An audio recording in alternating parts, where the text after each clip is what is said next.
War is a serious business. Probably the most serious business in human affairs. It's waged over sovereignty, territory, ideology, religion, and survival. Those in power make the decisions. The armies move across the maps and civilizations hang in the balance. There is, of course, that version of war that fills the history books that is quite serious. It's not wrong. You see, most wars are fought over things that matter, or at least over things that the people fighting them genuinely believe matter. But there's another tradition in the history of organized violence, a parallel lineage of conflicts that history is preserved not for their strategic significance or human cost, but for the extraordinary disproportion between their causes and consequence. These are the wars that, when you first describe their origins to someone who's not heard of them, produce the same response every time. Wait, seriously? Over the course of the next 3 episodes, as this is a 3-part series, we're going to look at the stupidest conflicts in history. 4 per episode. Ones that history is preserved under the category of the absurd. Our first episode, we're going to look at the wars that have their immediate triggers in physical objects or animals. And each of the conflicts follows genuinely serious dimensions. Deaths, diplomatic crises. The stakes are real. It's just that the causes are a little ridiculous. So, before we begin, welcome to the channel. Thank you to everybody who's supporting, keeping everything ad-free and sponsor-free. Links are in the pinned comment and description to Patreon, donation links, merch store, etc. And if you can't do that, give it a like, comment, and subscribe, and tell your friends. Now, let's start with the first of the ridiculous wars, the War of the Oaken Bucket. It is the year 1325. The place is the Po Valley of northern Italy, where the city-states of Modena and Bologna have been locked in a grinding territorial and political rivalry for the better part of a century. The rivalry has its roots in the great ideological fault line of Italian politics, the conflict between the Guelphs, who supported papal authority, and the Ghibellines, who supported the Holy Roman Emperor. A sore point, that's for sure. Bologna was Guelph, Modena was Ghibelline. This distinction, which had once corresponded to genuine theological and political positions, had by the 14th century become largely a badge of factional identity. It was an us and them mentality, a way of labeling yourself as belonging to one side of a conflict whose original meaning was increasingly remote, but whose emotional charge remained fully operational. The two cities did not need the excuse of a wooden bucket to be at war with each other. They were always, in some latent sense, at war. The bucket merely formalized the arrangement for a particular season. The story, as it has been preserved in Italian chronicle tradition and elaborated by subsequent historians, goes like this. In 1325, a group of Modenese soldiers conducted a raid on Bologna, and in the course of general plundering, stole a large oaken bucket from a well in the city, a municipal well of some civic significance, because you see, wells were genuinely important pieces of public infrastructure in a medieval city, and because anything in a public space carried a degree of symbolic weight about civic dignity and communal possession. The bucket was taken back to Modena as a kind of trophy. Look what we took.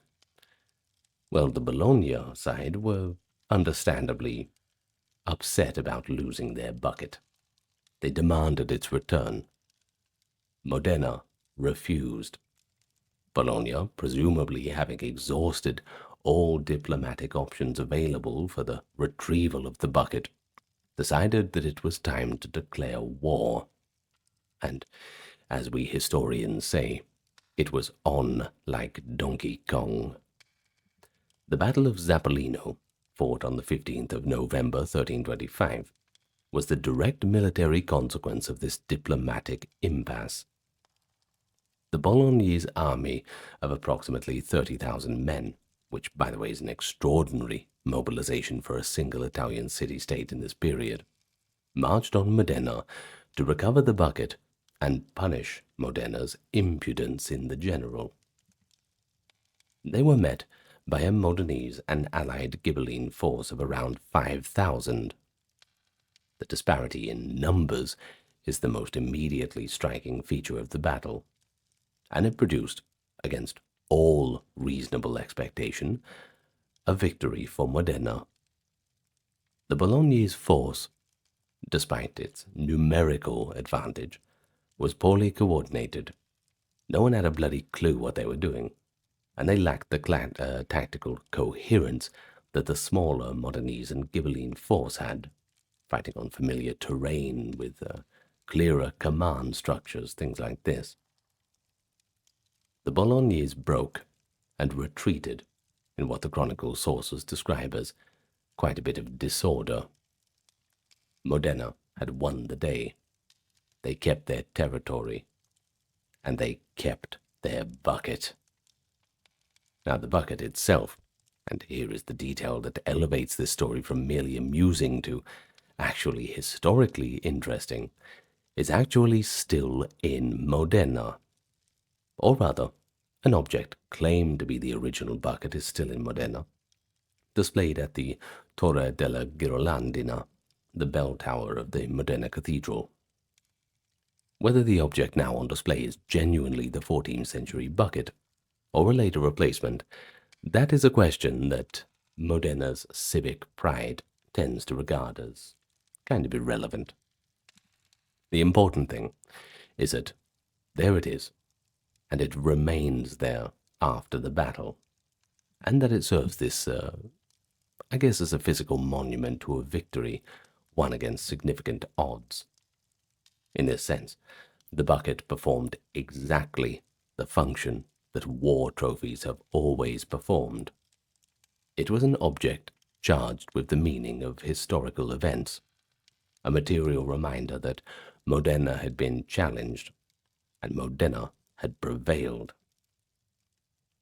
But there is a deeper historical significance of the bucket, and that lies not in the object, but what it illustrates about the political ecology of medieval Italian city-states. The Guelph/Ghibelline conflict, which is, we could do a whole video on that. It was basically a machine for converting any grievance, whether that be a stolen bucket, a disputed inheritance, perhaps a insulted merchant, into a casus belli, a war justification with cosmic dimensions, because every local dispute was simultaneously a skirmish in a struggle between papal and imperial authority that gave each side the assurance that God and the universe were on their side. It's funny how every side sort of claims that, huh? Poor old God, I don't know how he makes his mind up who to support. Well, this is the ammunition dump beneath the bucket story. A political culture so thoroughly organized around factional identity and its associated honor obligation that any affront to the city's dignity required a military response, regardless of the material significance of the affront. The bucket was not the cause of the war, really, but I suppose it was just the straw that broke the camel's back. The real cause of the war was a political system that required wars to maintain their internal coherence, and the bucket was sufficiently convenient to serve as the occasion for the one that happened in 1325. But what makes Zappolino particularly interesting from a military history perspective is the question of what a force of 5,000 men did to defeat a force of 30,000. We can't really skim past that, can't we? The Modenese and their Ghibelline allies appear to have drawn on these specific tactical advantages of a smaller and more mobile force operating in terrain that they knew quite well, against a larger force whose sheer size created coordination problems that the Bolognese commanders had not adequately prepared for. The chroniclers who record the battle describe the Bolognese advance as poorly disciplined, men eager to be in on the plunder of Modena, pushing forward without maintaining proper discipline and formation, the mass of numbers becoming a liability when cohesion broke down. There is a lesson there. It's not the first time it's happened. It's that military history has illustrated this point repeatedly. A numerically superior force that advances without discipline is going to lose to a smaller force that maintains it. Because it's all about strategy, not strength. Just ask Napoleon about that. Well, the bucket was the occasion. The Battle of Zappolino was a genuine military event with genuine military lessons that kind of gets overshadowed by the bucket itself. In the shadow of the bucket. Well, the aftermath of the battle also shows the characteristic medieval Italian conclusion to these city-states conflicts.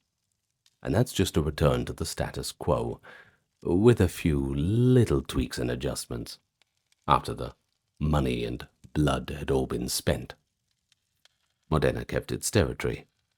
Bologna paid no reparations of significance. Really nothing changed. It was all a waste of time. The larger Guelph-Ghibelline struggle continued as before, absorbing the events of 1325 as just another chapter in the ongoing narrative, without really any fundamental resolution. The bucket remained at Modena. The war, in retrospect, accomplished nothing beyond demonstrating that the Modenese and their allies could hold their own against a numerically superior Bolognese force, a demonstration whose strategic value was essentially confined to the next decade of diplomatic posturing between the two cities. And this pattern, this trigger disproportionate to the cause itself unable to produce the resolution that would make the conflict unnecessary in the future, is characteristic of wars fought primarily for the maintenance of honor and factional credibility, rather than for any single material strategic objective. And there's another coda worth recording before we move on. The Italian poet Alessandro Tassoni, writing in the early 17th century, composed a mock heroic epic called The Stolen Bucket, La Secchia Rapita, which used the Battle of Zappolino and the bucket as its center, as the basis for elaborate parodies of the Homeric and Virgilian epic tradition, setting the gods of Olympus squabbling over the fate of a wooden pail with the same intensity as they had devoted to the fall of Troy. The poem was enormously popular in its time, and established Tassoni as a significant figure in the history of Italian comic literature. It's interesting to think of satire from the early 17th century. But everyone likes a good laugh, right? It is also, incidentally, one of the more perceptive political documents of the 17th century. A sustained argument in mock heroic form that the epic tradition's glorification of war becomes philosophically absurd when you apply it to the actual occasions which wars tend to be started. So Tassoni had noticed what we are arguing in the modern day, that the disproportion between the bucket and the battles is not really an accident of history, but a revelation of how war actually works. You know, it's kind of one of those art imitating lives things, because you think about the bucket, and you think about the causes of other wars. And I suppose everyone stands around amid all the blood and corpses and those sort of with the death rattle not quite yet expired, and you sort of think, what was all this for? Anyway, one final note on the bucket itself, and then we'll move on. The object currently displayed in the Torre della Ghirlandina is described by Modenese tradition as the original bucket, but the scholars, of course, tend to view this claim with the same gentle skepticism they extend to most relics, whose chain of custody across 7 centuries involved several devastating wars and at least one outbreak of plague. But of course, there are things that matter more than the object's authenticity, and that's its preservation and what the display represents, i.e. the decision of each successive generation in Modena to maintain the story, keep the bucket visible, and to treat the improbable victory at Zappolino as a permanent part of the city's identity. Ask anyone in Modena about that and they would tell you. Cities that have been fighting for their independence for centuries tend to hold on to evidence of the times they won, especially when it was so against the odds. And that little bucket is Modena's equivalent of a battle standard. It's been preserved in political memory quite stubbornly for 700 years. Well, whatever its actual age, it's certainly something important. All right, next one. We have the War of Jenkins Ear. It's a pretty interesting name, right? Perhaps one of the greatest names in the history of armed conflict. Actually, it was not really coined until 1858 when the historian Thomas Carlyle used it in an essay, and from then it has stuck with the tenacity of a particularly well-chosen label. The war itself lasted from 1739 to 1748, eventually merging into the larger War of Austrian Succession, an eruption of European great powers conflicts that made the original casus belli look, in retrospect, even more gloriously disproportionate than it had seemed at the time. But in 1739, when the British Parliament was working itself toward a declaration of war against Spain, the ear was perfectly real, perfectly theatrical, and perfectly suited to the needs of a political moment in which pride, commercial interest, and imperial rivalry were looking for a suitably dramatic vehicle. Here's the background. It's the commercial competition between Britain and Spain in the Atlantic world.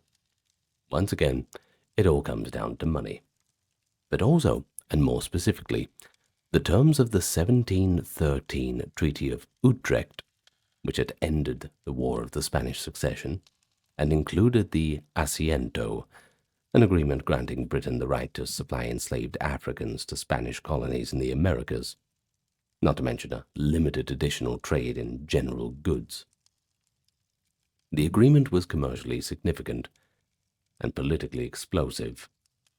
It gave British merchants a foothold in Spanish colonial markets that Spain deeply resented. This town's not big enough for both of us kind of thing. And it created a persistent conflict over exactly where the line was between legitimate British trade and outright smuggling, a line that Spanish Coast Guard vessels, known as guardacostas, enforced with a vigor that the British merchants found outrageous, and Spanish authorities found it entirely justified. Boarding, seizure, and the occasional rough treatment of British merchant ships by Spanish Coast Guard crews was a running sore in the Anglo-Spanish relations throughout the 1730s, creating a general flow of complaints to Parliament, and a growing popular sentiment that British commercial honour was being insufficiently defended by a government who was too timid to respond. So in comes the Scottish captain, Robert Jenkins, who claimed that in 1731, off the coast of Florida, his ship had been boarded by a Spanish guardacosta crew, who then tied him to the mast, cut off his left ear, handed him the ear, and told him to take it back to his king. Well, Jenkins apparently preserved it. Some say he put it in a jar, others say he wrapped it in cotton. And 7 years later, in March 1738, he appeared before a committee of the House of Commons to display it and tell his story. His appearance was not spontaneous. The political opposition to Prime Minister Robert Walpole, who had been pursuing a policy of cautious non-confrontation with Spain, had been building the case for war for months, and Jenkins and his ear were produced at a carefully chosen moment to provide the parliamentary drama that abstract commercial grievances alone could not generate. So when asked by a committee member what he had thought in the moment that his ear was sliced off by the Spanish, Jenkins reportedly replied that he had commended his soul to God and his cause to his country. Straight out of the textbook, huh? Well, the House of Commons, presented with a pickled ear and a line of that quality, was not going to disappoint him. The authenticity of the ear has been questioned, of course, by historians with varying degrees of seriousness. It's not a one-size-fits-all, of course. The 7-year gap between the alleged incident and the parliamentary appearance, the suspiciously perfect quality of Jenkins' reported remark, it seems a little rehearsed, doesn't it? The fact that Walpole's opponents had obvious political motivations for producing a dramatic exhibit at precisely this moment, all of these invite a bit of skepticism about the truth of every element of the story.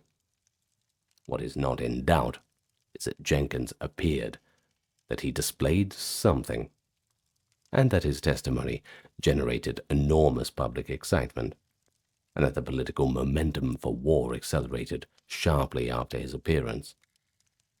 I suppose, after all, at least it was his ear. Spanish could have cut other things off. By October 1739, Walpole, unable to hold the war faction in check, agreed to a proper declaration of war. When he was told the announcement had been received with public celebrations and ringing of bells, he reportedly said, "They are ringing bells now, but they'll be wringing their hands soon." This is perhaps the most prescient remark in British political history. There's a few others, but Walpole was right. Dead right. The War of Jenkins Ear, in its original form as a colonial conflict between Britain and Spain in the Caribbean and Central America, produced nothing like the commercial and imperial gains that its war-hawk advocates had promised. The naval expedition against Cartagena de Indias in 1741, the largest British amphibious operation of the 18th century, involving 186 ships and 30,000 men, was one of the greatest military disasters in British history. A combination of disease, poor coordination between naval and land commanders, and resilient Spanish defense that killed roughly 20,000 British soldiers and sailors. But most of them went out from tropical illness. Seemed to be the order of the day in that part of the world at that time. The Spanish commander who repulsed the British attack was Blas de Lezo, a remarkable figure who had actually lost an eye, an arm, and a leg in earlier service, and who directed the defense of Cartagena from a chair, described by contemporaries as the most battle-damaged man in the Spanish Navy, and the most effective defensive commander it produced in the 18th century. Well, he didn't live forever, of course. He died shortly after the British withdrawal from illness contracted during the siege. Once again, the order of the day. He deserves to be a bit more famous, though, that's for sure. Anyway, the war eventually merged in 1742 with the War of Austrian Succession, which gave the original dispute the context of a general European conflict that made the ear seem even more like a pretext for something that would have happened anyway, regardless of if Jenkins didn't even get boarded back in those days. The structural commercial and imperial rivalry between Britain and Spain in the Americas was not going to be resolved peacefully in the 1730s, regardless of Jenkins and his ear. The ear was just the occasion, not the cause. What the story most perfectly illustrates is the political function of the symbolic grievance in democratic or quasi-democratic political systems. The difficulty of going to war over abstract commercial statistics, and the ease of going to war when you've got a guy holding a jar containing his own ear and a member of Parliament willing to wave it up in front of everyone and say, "See, let's go get these savages." Well, the ear made it all possible to explain to a parliamentary audience in under 30 seconds. An image speaks louder than words, right? It is worth dwelling for a moment on the figure of Walpole, though, whose prediction about the bells and the ringing of hands deserves a bit of recognition. Because you see, it stands out as one of history's better anti-war statements, delivered in a moment of losing the argument for peace. Kind of like, you'll see what happens, this kind of thing. Kind of premonition that no one likes to hear before going to war. Robert Walpole had been Prime Minister since 1721, and his long tenure rested in part on his consistent preference for commercial diplomacy over military confrontation, a preference that had kept Britain out of the War of Polish Succession, and that generated, in that bellicose parliamentary culture of the 1730s, the political liability of appearing insufficiently willing to defend national honor. The decision to go to war in 1739 was, for Walpole at least, not a moment of conviction, but rather of capitulation. He had just ran out of political slack, and the opposition had successfully made the case for British merchants being boarded in the Atlantic as a national humiliation, and that a self-respecting empire could not tolerate such a thing. His prediction about the wringing hands was proven right quickly enough. Within 3 years, he'd resigned, and the war had been unable to prevent, had become the general European catastrophe that he had warned against. But the broader legacy of the War of Jenkins Ear in British political and cultural history is, oddly enough, primarily in a literal sense. The war is remembered today largely because of its name, that magnificent, absurd label that captures the essential quality of the whole affair in 3 words. Well, it also inspired the novelist Henry Fielding, a savage satirical treatment of the political dynamics it produced. Fielding's work in this period consistently engaged with the gap between official rhetoric about national honor and actual interests, whether commercial, factional, or personal, that military adventures seemed to serve.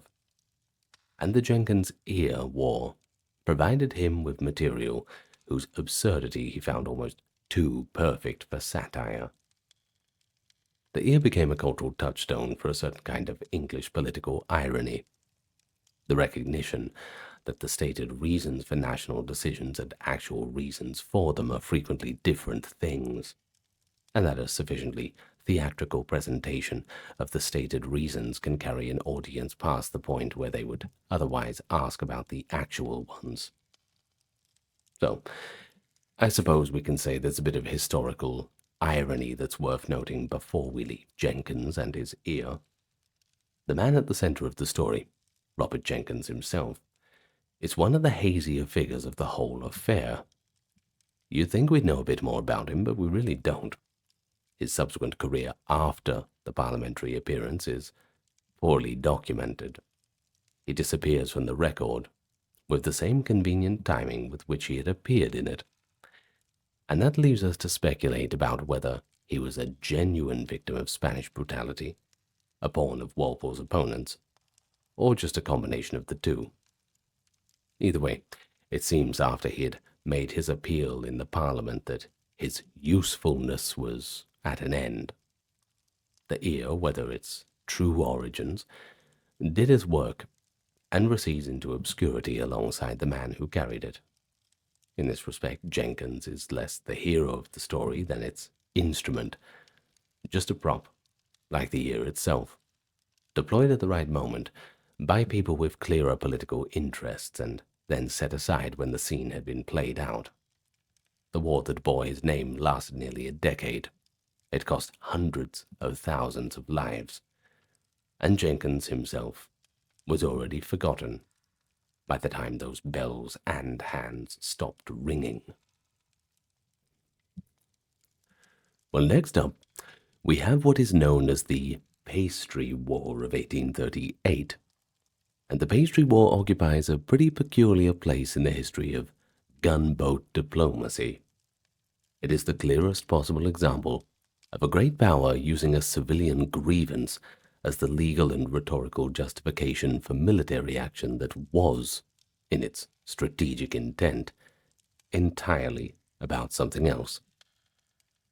The pastry shop in question belonged to a French chef named Remontel, whose establishment in Tacubaya near Mexico City had been damaged during a riot in 1828, when soldiers and looters had helped themselves to his delicious pastries and other goods.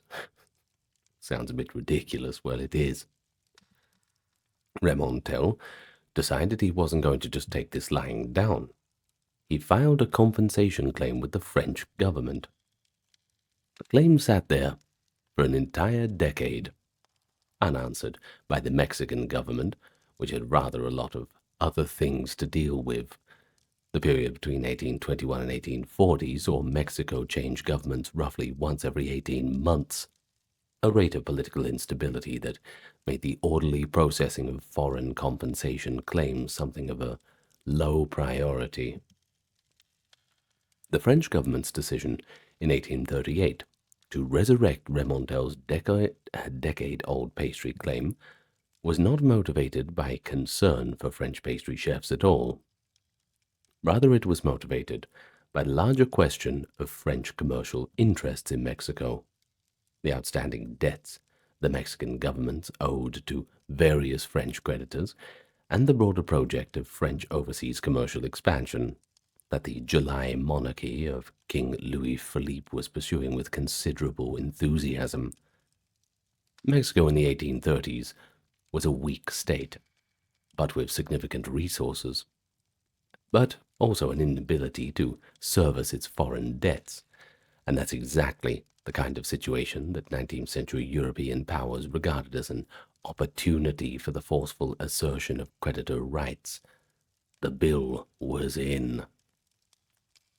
The French government compiled a list of French claims against the Mexican government, totaling some 600,000 pesos, which at the time was a substantial sum. They then presented Mexico with an ultimatum: pay up right now or face the consequences. Remontel's pastry claim, which had somehow been valued at 60,000 pesos, despite any reasonable estimate of the actual damage done to a pastry shop in 1828, was included in this total. Well, Mexico did not pay. The French Navy blockaded the port of Veracruz in April 1838, and in November of that year, having grown impatient with the blockade's limited results, French forces bombarded and captured the fortress of San Juan de Ulua, the imposing 16th century fortress guarding the entrance to Veracruz harbor, which had been the last Spanish military position to surrender when Mexico achieved independence in 1821, and also which carried considerable symbolic significance as a monument to Mexican sovereignty. You take that one out, and it's a hell of a hit to the morale. The Mexican garrison fought back with sufficient determination to inflict casualties on the French naval forces before the fortress fell, and the engagement produced, entirely unexpectedly, one of the more consequential moments in 19th century Mexican military history. The consequential moment involved Antonio Lopez de Santa Anna. Santa Anna was, in 1838, a former president of Mexico, temporarily in political exile in Veracruz, having been ejected from power in 1838 following the catastrophic Texas campaign, in which he had been captured by Sam Houston's forces after the Battle of San Jacinto. His political career appeared to be over until the French arrived. Santa Anna rode off to Veracruz, offered his sword to the Mexican government, and led a cavalry charge against the French forces who were withdrawing to their ships after the bombardment. In the charge, a French cannon shot struck him in the leg and hand. The leg was amputated below the knee. And you know what an amputation is like back in those days. Yeah, no anesthetic, I'm afraid. Santa Anna, a man of almost limitless self-dramatizing ability, arranged a state funeral for the amputated limb. Genuinely, an actual state funeral, with a real procession and a burial in a formal tomb. And he leveraged his wound, his patriotic charge, and his suffering into a political comeback of remarkable velocity. Within a few years, he was president again, back in the top job. The leg was subsequently dug up and paraded through the streets of Mexico City during one of his later political triumphs, and was eventually desecrated by a mob during one of his political reversals of popularity. The amputated limb of Antonio Lopez de Santa Anna had a more eventful career than most people did. Now, the Pastry War was resolved diplomatically in March 1839, with Mexico agreeing to pay the French claims, the full 600,000 pesos, including Remontel's inflated pastry bill, in exchange for France lifting the blockade. Now remember, the full amount was 600,000 and Remontel's bill was 60,000, so 10% of all of the damages were for this pastry shop. It must have been a hell of a pastry shop, that's for sure. The settlement was a French diplomatic victory, in a narrow sense, I suppose, in that they extracted the payment that they demanded. But in a broader strategic sense, it was a demonstration that something that European powers would repeatedly discover in the 19th century, and that is that gunboat diplomacy against weak states could produce financial settlements while simultaneously generating nationalist resentments that made the target country more politically unstable, and therefore less able to actually meet its future financial obligations. So you're better off to go in with a more gentle hand. Sure, you can get your 600,000 pesos right now, but think about tax revenue. All those tariffs, border charges, all that sort of thing. I mean, if you can set that up over a long period of time, it's worth more. Well, not when you're too greedy. Mexico's compliance with French demands in 1839 did not settle the broader question of Mexican sovereign debt. It merely deferred it to a larger and more destructive confrontation, i.e., the French intervention of the 1860s, in which Napoleon III attempted to install Maximilian of Austria as Emperor of Mexico, a project that ended with Maximilian in front of a firing squad and France's imperial ambitions in the Americas permanently punctured. What a mess that was for them. The pastry shop was just the beginning of a very long argument. Now, the name, the Pastry War, was not really coined as a mockery. It was the name that contemporaries gave the conflict, reflecting their own awareness that the official justifications for French military action were somewhat disproportionate to the military action itself. The Mexican press was particularly pointed on this subject, noting that the French had bombarded a sovereign nation and captured a historic fortress over a cake bill. The contrast between the diplomatic language of sovereign rights and creditor protection on one hand and the underlying reality of a great power using its navy to enforce a pastry chef's claim on the other was visible to everybody who was paying just a little bit of attention. The Pastry War, in this sense, was one of the more honest conflicts in history of great power relations. The transparent silliness of its official trigger made it impossible to maintain the dignified language of high principle that usually obscures what is actually happening when a navy arrives uninvited in someone else's harbor, guns drawn. The Santa Anna episode, I think, demands a second look. because, well, it so precisely is characteristic of the man that it reads like fiction. Santana is an interesting lad. His entire political career was built on the exploitation of these dramatic moments. It's really like a telenova. You see, he had genius for being present at crises that could be converted into political capital, and an equal genius for theatrical presentations of personal sacrifice that converted military setbacks into moral victories. The leg that he lost to French cannon fire at Veracruz was not just a wound, but rather a prop in a decade-long performance of patriotic suffering that he deployed with quite a bit of skill. That state funeral for the amputated limb was simultaneously absurd and genuinely effective as a political theater. In the Mexican political culture of the 1840s, where symbols of national honor and personal sacrifice were the primary currency of political legitimacy, a man who had literally given a piece of himself to defend Mexico against the French aggression, well, that was an asset of incalculable value. So, before we move on, we have to say that the Pastry War also illuminates something important about the relationship between great power commercial law and state sovereignty in the 19th century that is, at least in retrospect, more disturbing than it is amusing.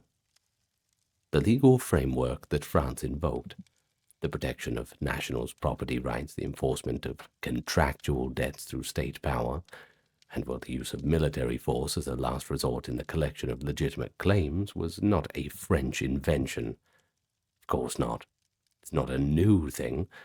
It was a widely accepted principle of 19th century international law, applied regularly by European powers against states in Latin America, Africa, Asia, and the Middle East that lacked the military capacity to resist it. And when the Pastry War happened, it was not just unusual only in the smallness of its original trigger, not in its essential nature. Mexico was the target of the French gunboat diplomacy in 1838 for the same reason it would be the target for imperial intervention in the 60s. It was a weak state, with a whole lot of resources, and the international legal framework of the period treated that combination as an invitation rather than a vulnerability to be respected. Remontel's pastry shop was not the point. The point was that Mexico owed money to French creditors, and the pastry shop was the most colorful item on that bill that France was going to collect, one way or another, regardless of the ridiculous overvaluation. 60,000 pesos. Get out of here. Now, last one for today. The Pig War of 1859. Lots of 19th century stuff going on, huh? Well, the Pig War is among the 4 conflicts in this episode. One that came closest to producing a genuine military disaster while also producing the most genuinely admirable resolution. It is the most geographically specific. The entirety of the Pig War took place on or around San Juan Island.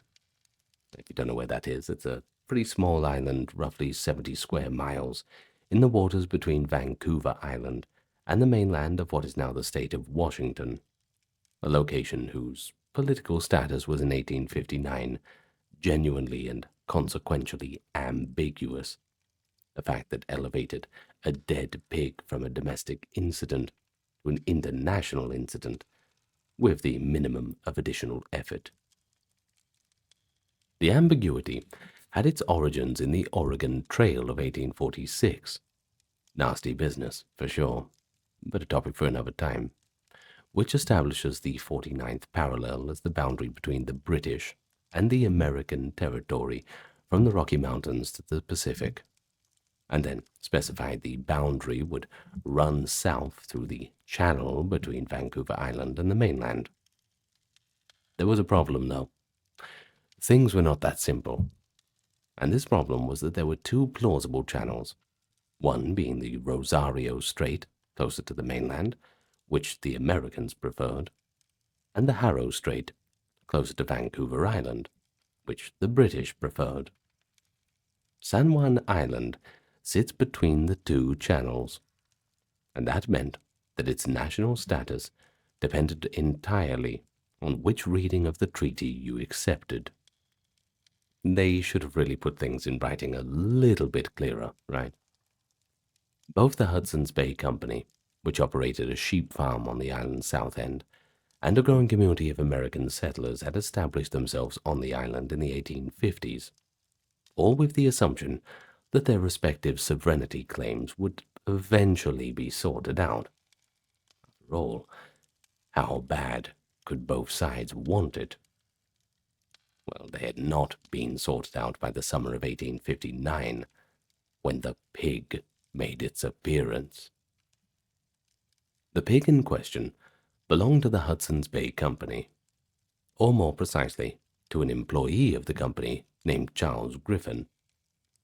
On the 15th of June, 1859, the pig was found by Lyman Cutler, an American farmer, rooting in his potato garden. Cutler shot the pig, and what happened next is a matter of record. Griffin complained to the British colonial authorities on Vancouver Island. Cutler offered compensation that the British considered insufficient. The British authorities threatened to arrest Cutler, and the American settlers on the island, reasoning that they had been farming under the assumption of American sovereignty and that British authority had no jurisdiction over them, appealed to the American military command at Fort Bellingham on the mainland for protection. The military command at Fort Bellingham was Brigadier General William Selby Harney, a man whose biography suggests a genuine enthusiasm for confrontation and a corresponding underdevelopment of the diplomatic impulse. Harney dispatched Captain George Pickett, later of Pickett's charge at Gettysburg, by the way. Yes, the same one. But at this point a relatively junior officer with an interesting career ahead of him. He arrived at San Juan Island with 66 soldiers and orders to protect the American settlers.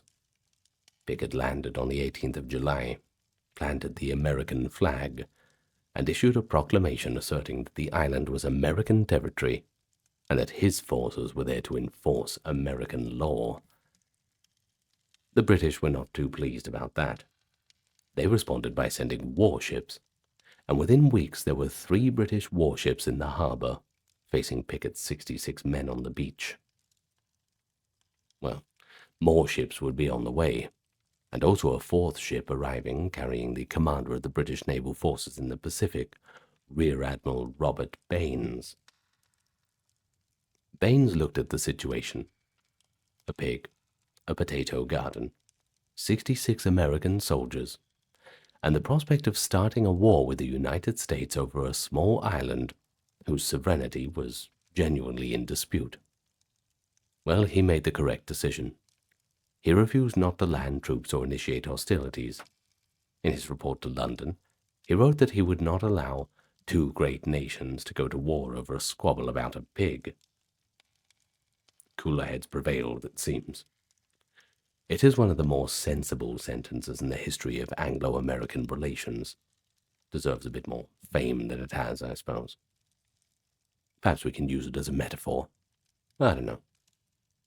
Baines was subsequently criticized by some of his superiors for insufficient assertiveness. But that criticism did not stick.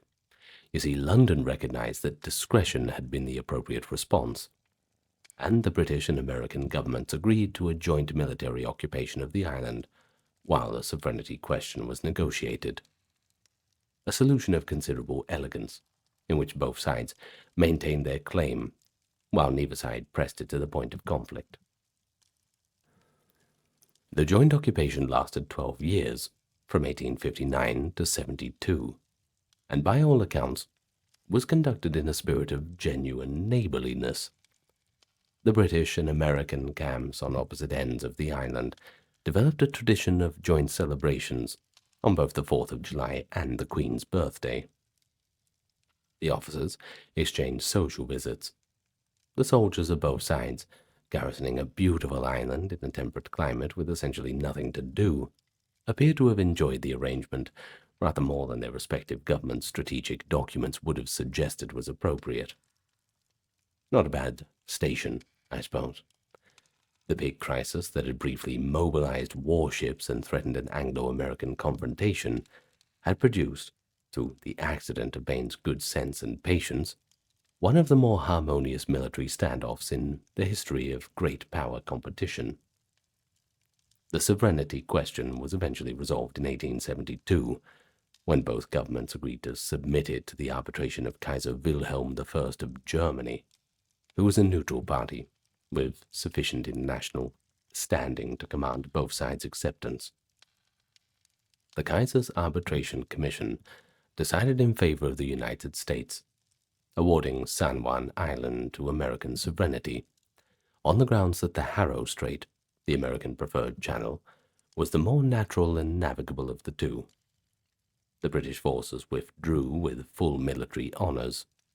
American forces remained. San Juan Island today is an American National Historical Park, preserving the sites of both camps and commemorating a conflict that came startlingly close to a genuine catastrophe. The pig that started it all has no monument, which to me seems like a bit of an oversight. Well, the contrast between the pig war's near catastrophe and its remarkably civilized resolution is worth examining, because it's not just a matter of good luck. Bain's refusal to land troops and the subsequent agreement on joint occupation required two things that are a bit easy to undervalue: the existence of a clear chain of command with the authority to overrule aggressive local commanders, and a political leadership in both London and Washington that preferred a negotiated outcome to a military one. General Harney, on the American side, was recalled and replaced. His aggressive posture had been unauthorized and was not endorsed by the Lincoln administration when it came to power. General Winfield Scott, the aging but genuinely distinguished American general who was sent to the island to manage the crisis, shared the view of Bain's that the situation didn't warrant a conflict. The pig war was resolved without any bloodshed. Not because the situation was inherently manageable, it was genuinely dangerous, don't get me wrong, but just because the individuals in key decision-making positions made the right decisions. They preferred sanity to escalation. Now, this is not a mechanism that history always provides on request, so that's why it's so unique. But it's also an instructive lesson about the nature of ambiguous sovereignty claims, which are rarely as susceptible to legal resolution as the lawyers on either side tend to believe. The Oregon Treaty of 1846 had genuinely failed to specify which channel it meant. It was all about the wording, just imprecise language. It's hard to read the fine print when it's like that. I mean, both sides had a claim to it. The arbitration of 1872 didn't resolve the legal ambiguity. It just replaced it with a political decision dressed in legal clothing, which is what international arbitration usually produces when the underlying legal question is genuinely unsettled. But what made the Pigs' War resolution possible was not the superior legal merit of the American position, but rather the political willingness of both parties to accept an arbitrated decision as final, even if the loser, i.e. Britain, had a perfectly reasonable legal argument for a different outcome. I'm sure if this island was full of resources and minerals and all the rest, maybe it would have been different. But for such a tiny slither of land in the middle of a strait, I just don't think anyone was going to bother. If they had a war for it, the resources that that land would produce, oh, how long would it take for them to cover the cost of the war? Not to mention any deaths. I mean, no amount of resources is going to replace that. Anyway, the willingness to accept an adversarial procedure's outcome is In a world without a supreme international court with enforcement power, the closest thing to rule of law that international relations can achieve. But, of course, spare a thought for that poor, poor little pig. Anyway, we've had a bit of fun today, haven't we? I think so, at least. The 4 conflicts in this episode span 5 centuries, and they share almost nothing in terms of their political context, their military character, or even outcomes. But what they do share is the quality of their triggers, this absurd disproportion between the object or animal or incident that set the conflict in motion and the military and diplomatic machinery that followed. The bucket, the ear, the pastry shop, the pig. None of these things was the cause of the conflict in any meaningful or structural sense, but each was the occasion, the pretext, the match. The ammunition, that was already there. It was waiting. It could have been the rivalry between the Guelphs and Ghibellines, competition of Atlantic empires, or just that famous 19th century logic of gunboat diplomacy. Do what you want, or I'll keep pointing this gun at your head. Well, this is arguably the most useful thing that absurd wars teach us, and that's not all human beings are uniquely foolish, especially those in power, believe it or not, but that the triggers of conflict are often the least important thing about them. Anyway, next time in part 2, we're going to look at wars triggered by sporting events, diplomatic misunderstandings, and the specific hazards of football. As always, the ammunition already is in place. So thank you so much for listening today. I've been your host, and I hope you've enjoyed. Anyway, thank you for liking, subscribing, commenting, whatever else you do. And thank you for those supporting on the Patreon, YouTube memberships, merch store, and donations, keeping everything ad-free. Maybe one day there'll be a war over too many ads. Huh? Who knows?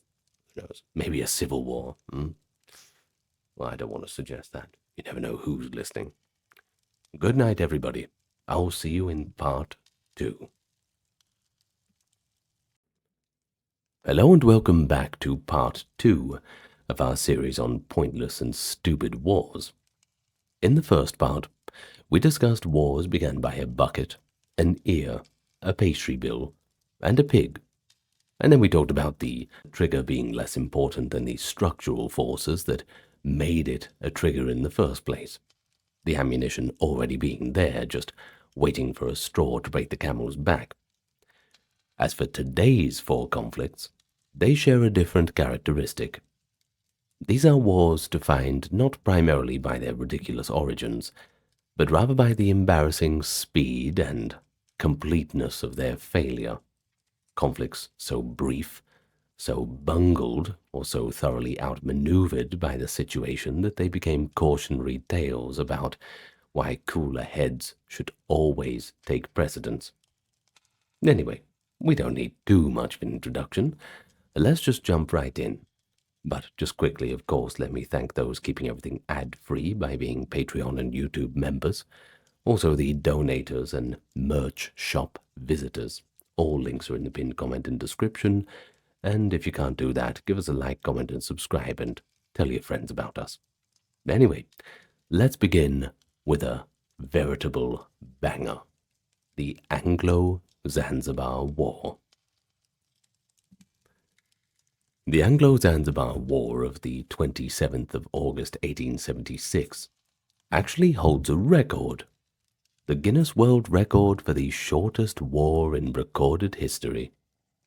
Now, depending on which account you follow and how precisely you define the beginning and end of hostilities, it lasted between 38 and 45 minutes. That's right, there's only a 7-minute leeway there. In that time, British naval forces destroyed the Zanzibar Royal Palace, sank or disabled the Zanzibar Navy, which consisted of one antiquated wooden sloop and several smaller vessels. I mean, you do what you can with what you have, right? They also killed or wounded somewhere between 500 and 570 Zanzibari soldiers and palace guards, and forced the unconditional surrender of the new Sultan Khalid bin Bargash, who had made the fatal error of acceding to the throne without first obtaining British permission. Is there someone you forgot to ask? The war's brevity is, in itself, a historical document. It records, with a precision that extended campaigns cannot achieve, the exact military distance between a late imperial Victorian power at its height and a small island sultanate that had been in the British sphere of influence for decades and had never been designed to resist it. The context requires a bit of attention. Let's look at Zanzibar, which is the island off the coast of what is now Tanzania. It had been a significant commercial and political center of the East African coast for centuries, its strategic position making it a hub of the Indian Ocean trade in goods ranging from cloves, which Zanzibar produced in extraordinary qualities and gave it the nickname the Spice Island, all the way to the less pleasant enslaved people. A little bit dark kind of quickly, huh? Well, a trade that the British had been attempting to suppress since the middle of the 19th century, and which persisted in various forms, despite repeated treaty obligations. But that's a story for another time. Now, for our cases today, by 1890, Zanzibar had been formally declared a British protectorate, an arrangement that gave the Sultan nominal sovereignty, while placing actual power firmly in the hands of the British Consul General, which is usually how things go in these kind of territories. Keep the locals happy by having a figurehead that talks like them, looks like them, all that sort of thing, but don't give him any actual decision-making power. Usually how it goes. Now, the key clause in the agreement, from the British perspective, was that any new sultan required British approval before taking the throne. And this was by design because it was a condition designed to ensure that power in Zanzibar remained with figures who would actually cooperate with British and commercial strategic interests. Couldn't have some new reformer coming in and messing up the cash flow. Sultan Hamad bin Tuwaini, who had ruled with British approval and general compliance since 1893, passed away on the 25th of August 1896, and within hours his cousin Khalid bin Bargash had occupied the palace, and when he did, he surrounded it with approximately 3,000 palace guards and supporters. He even positioned artillery pieces and the Zanzibar Navy in the harbor, in what looked unmistakably like a preparation for a military standoff. The British Consul General, Basil Cave, sent an ultimatum. Khalid was to stand down immediately and move himself out of the palace by 9 o'clock on the morning of the 27th. If he did not, well, the British forces, i.e., 3 cruisers, 2 gunboats, and approximately 900 soldiers and marines positioned in the harbor already, would assist him in moving out. Khalid, apparently operating on the theory that the British would not actually open fire on the palace in which he had taken refuge, decided to stand his ground. He shrugged his shoulders, shook his head, and said, "No, I'm not going anywhere." And so, lo and behold, at 9 o'clock in the morning of the 27th, the British gave the signal to open fire. The military disparity was not merely numerical. The British warships in the harbor were modern steel vessels, armed with quick-firing naval guns of a kind that had been specifically developed to deliver concentrated firepower with the speed and precision that older naval artillery could not even dream of achieving.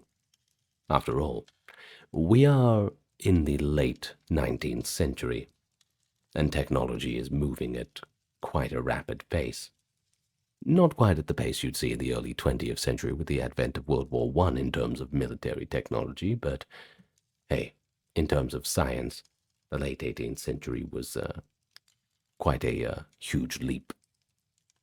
Anyway, the Zanzibar Palace was a 19th century structure that had not been designed to withstand naval bombardment. The wooden sloop HHS Glasgow, which Khalid's forces attempted to use as a naval asset, was sunk within the first few minutes of the engagement. The palace itself caught on fire quickly.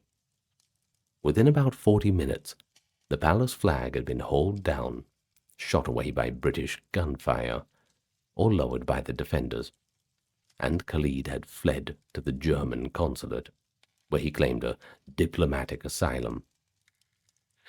No doubt very panically knocking on the door. "Let me in." But the British demanded his surrender from the German consul, which the Germans were probably wondering what the hell was going on because everything happened so quickly.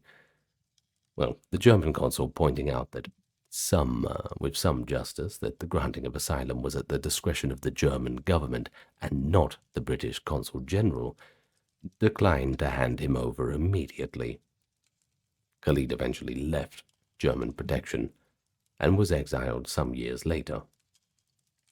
The 500 dead deserve a bit more attention than they typically receive in the accounts of the Anglo-Zanzibar War that focus primarily on its record-breaking brevity.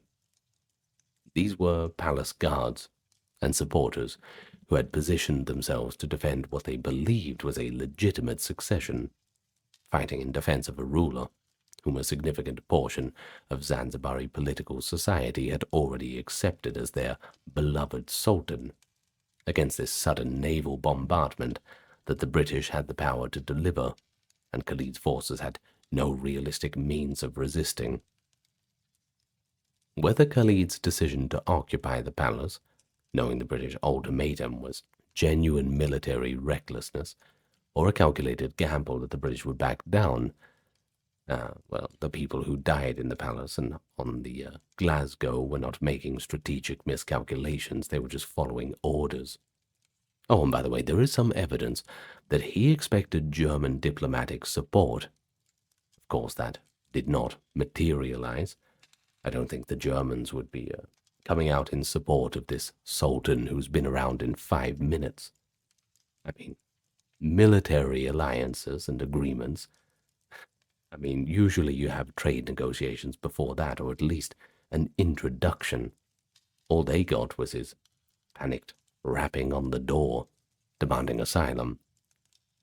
Anyway, they were following orders in a situation where the outcome was effectively determined by the moment British warships lined up in the harbor.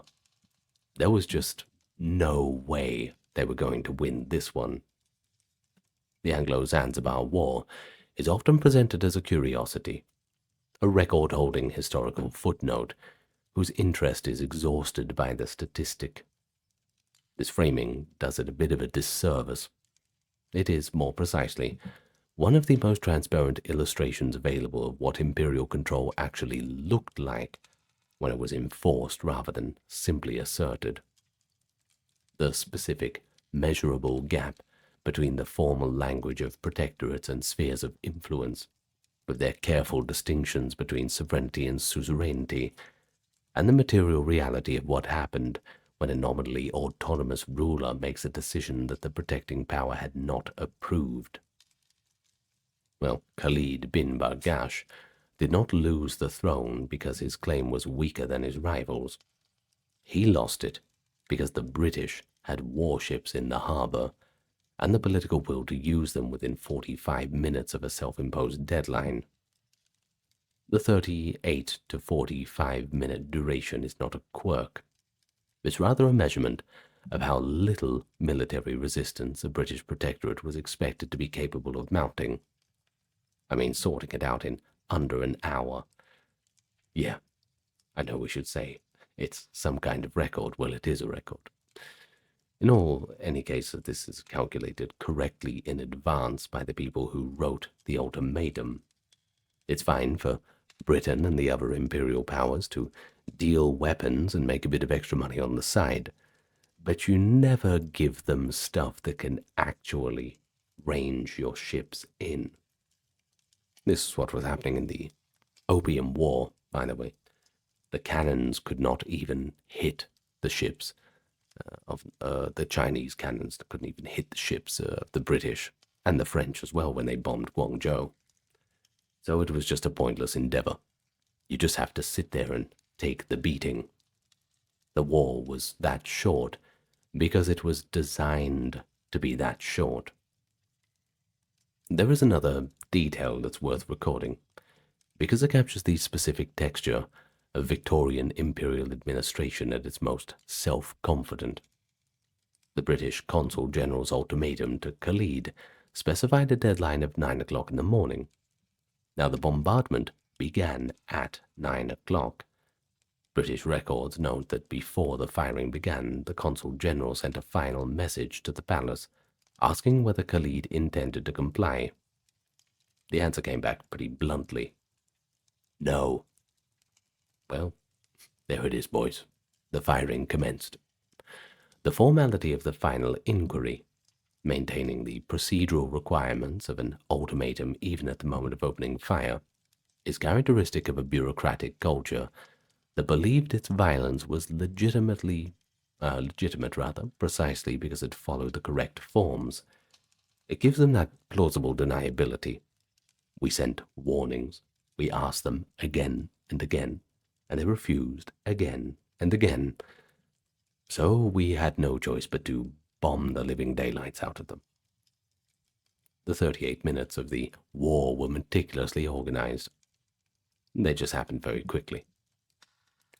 The British installed their preferred candidate after this, Hamud bin Muhammad, as the new Sultan, and he ruled for several years as a thoroughly cooperative client. I think he probably saw what happened to the other guy and figured it's best to be cooperative. One of his notable acts under British guidance was the formal abolition of slavery in Zanzibar in 1897, a reform long demanded by British anti-slavery campaigners. It is a characteristic irony, however, of the colonial encounter. One of the more genuine humanitarian improvements in Zanzibar was enforced by the same power that had just killed 500 people to ensure the installation of a ruler who would follow British instructions. The two facts are not really unrelated. British authority in Zanzibar was maintained by the demonstrated willingness to use force. Do what we say or else. And British humanitarian policy was implemented by the same authority. If they hadn't have banned slavery at the behest of their British counterparts, well, there would have been a war about that too. And it probably would have taken not as long as 45 minutes, perhaps a little longer than that, but you know what I mean. Now, whether this represents the civilizing mission of empire or the exploitation of overwhelming power to impose preferred outcomes, I suppose it's up to anybody's interpretation. Well, in any case, it is worth noting what happened to the losing side's flagship, the wooden sloop HHS Glasgow. After it was sunk in the harbour during the engagement, it remained on the harbour floor for several decades, becoming a well-known feature of the Zanzibar waterfront, until it was razed and scrapped in the 1950s. Zanzibari fishermen, in the intervening decades, reportedly used its submerged hull as a convenient landmark for navigation and as a productive fishing spot, which is perhaps the most practical possible commentary on the outcome of a 38-minute war. The Glasgow had been built to defend a sovereign naval position, and it ended up as a home for fish. The transformation took 40-odd years, and roughly the same amount of historical inevitability.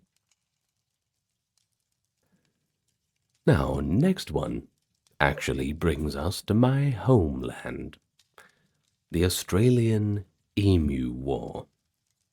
Now, the Emu War is the only conflict in this series, and quite possibly the history of organized human violence, in which the losing side was not actually human. It is also, in terms of the gap between military expectations and military outcome, one of the more perfectly documented demonstrations of what happens when a professional army deploys the wrong doctrine against an opponent it has fundamentally misunderstood. You see, the thing is, the emus won. And that's not a metaphor, nor an exaggeration. They really won. The Australian army deployed soldiers, Lewis guns, and 10,000 rounds of ammunition against approximately 20,000 emus in the Campion district of Western Australia in November of 1932, and within a week had killed fewer than 500 birds, while expending approximately 2,500 rounds, prompting the official withdrawal of the military force and the public acknowledgement that the campaign had not achieved its objectives. The emus were still there. They were, if anything, marginally more dispersed across the agricultural land that they had been eating, which was not an improvement on the farmer's perspective, that's for sure. There's a bit of context that's important in the background, because the Emu War was not simply a comic episode that emerged from nowhere. It was the product of a genuine agricultural crisis, a government commitment that proved difficult to fulfill, and a chain of bureaucratic decisions that proceeded with unstoppable momentum of official processes that no one felt empowered to stop. The Campion district of Western Australia had been settled by ex-servicemen, veterans of the First World War, given land grants as part of the soldier-settler scheme, and they were attempting to farm wheat in an area where the emu population of the region had been identified as extremely problematic, we can say. Because the emus were quite pleased about these new wheat farms. It was a great food source for them. The farmers were not as cooperative. Here's the thing about emus as well. They are huge, they are mobile, and they are not particularly respectful of fencing. They entered the wheat fields in their thousands, ate everything they found, damaged crops and fencing on a scale that was economically devastating to farmers who were already struggling in the depths of a Great Depression. The farmers appealed to the government, of course, and the government appealed to the army. The specific chain of reasoning that led from farmers need help with emus to deploy soldiers with machine guns is one of those bureaucratic progressions that makes complete sense at every individual step, but complete nonsense as a whole. The major assigned to the operation was one G.P.W. Meredith of the Royal Australian Artillery, a man who appears in the historical record as earnest, competent within his professional domain, and entirely unprepared for what emus actually do when confronted with a Lewis gun. Now, what emus do, it turns out, is scatter out in a million directions. Not in the panicked, disorganized way that a human force under fire scatters, but in a systematic, instinctive way. A large animal that has no concept of holding a defensive line and a great deal of evolutionary experience at not being caught by things that want to catch it. When Meredith's forces attempted to herd the emus into a concentrated target area for machine gun fire, the emus were not having it. They dispersed. When the Lewis guns opened up, they scattered into smaller groups that were considerably harder to engage effectively. When the guns jammed, and Lewis guns do have a tendency to jam when overheated, and firing dispersed at moving targets in the heat of the Western Australian summer, well, the emus were already gone. The intelligence that Meredith appears to have lacked before the campaign was subsequently provided to him by experience, and his reported observations have become some of the more entertaining documents in Australian military history. He noted that the emus appeared to be operating in a decentralized command structure. Yes, rather not as a single mass, but in small groups that could absorb casualties and continue functioning independently. a tactical posture that any military officer would recognize as sound practice, and that the emus had arrived at through straightforward mechanisms of, well, not being emus who clustered together when being shot at. Meredith also observed that individual emus demonstrated a remarkable capacity to absorb bullets and just continue moving. Like we said, they are huge animals, their feathers and body fat apparently providing sufficient insulation against small caliber fire to allow a hit emu to travel considerable distances before stopping. The ornithologist who was consulted on this phenomenon reportedly suggested that the emus, quote, seemed to be immune to bullets, which is not strictly accurate, of course, but it captures the operational experience of trying to kill large birds with machine guns at range in terrain that consistently favored the birds. The campaign ran for approximately 3 weeks in 2 phases. The initial operation in November of 1932, which was called off after a week, and resumed operation later in the month that produced marginally better kill ratios, but still nothing approaching the original objective of reducing the emu population enough to protect the wheat crop.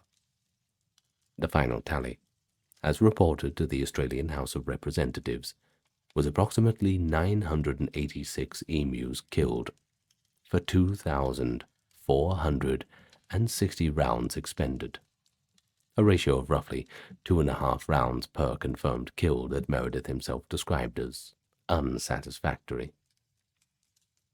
The House of Representatives' debate on the subject was not, by the accounts of those who participated in it, characterized by particular gravity. The ornithologist Dominic Saventi observed that the Emu campaign had the distinction of being, quote, the only war in which the military side suffered a clean defeat. Several members of the Parliament suggested, with varying degrees of tact, that Major Meredith might have done better with a different approach. But I suppose they weren't there. They didn't know what it was like. In any case, the Emu War has a legacy that is partly comic and partly instructive.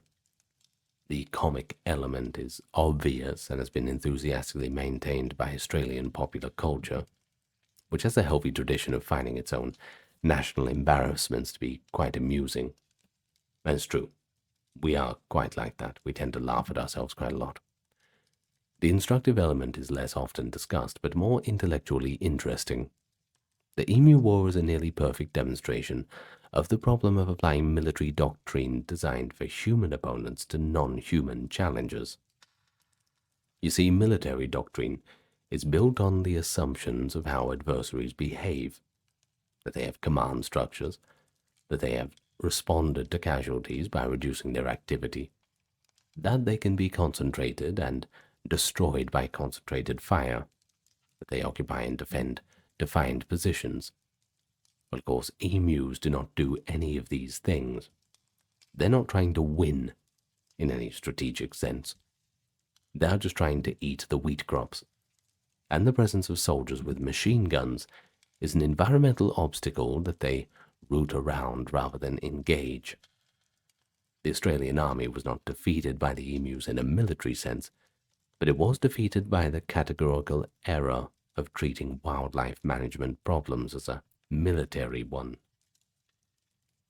The farmers, incidentally, got their problem solved eventually, not by the army, but by construction of better fencing subsidized by the government, which kept the same emus out of the wheat fields with considerably more effectiveness and considerably less expenditure of ammunition than Meredith's campaign had managed.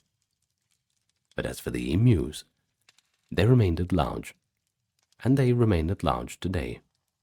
Approximately 20 million of them distributed across the Australian continent. And of course, they are entirely indifferent to their status as the only non-human species to have won a war against a modern army. So far. If they are aware of that distinction, they have chosen not to commemorate it. It seems, on reflection, about right. Well, the Emu War was not the last time the Australian government attempted to manage its emu population by bureaucratic means. Periodic culls and bounty programs continued for decades, and the relationship between Australian farmers and the emu population they share the continent with has remained one of the chronic low-level conflicts rather than decisive resolutions.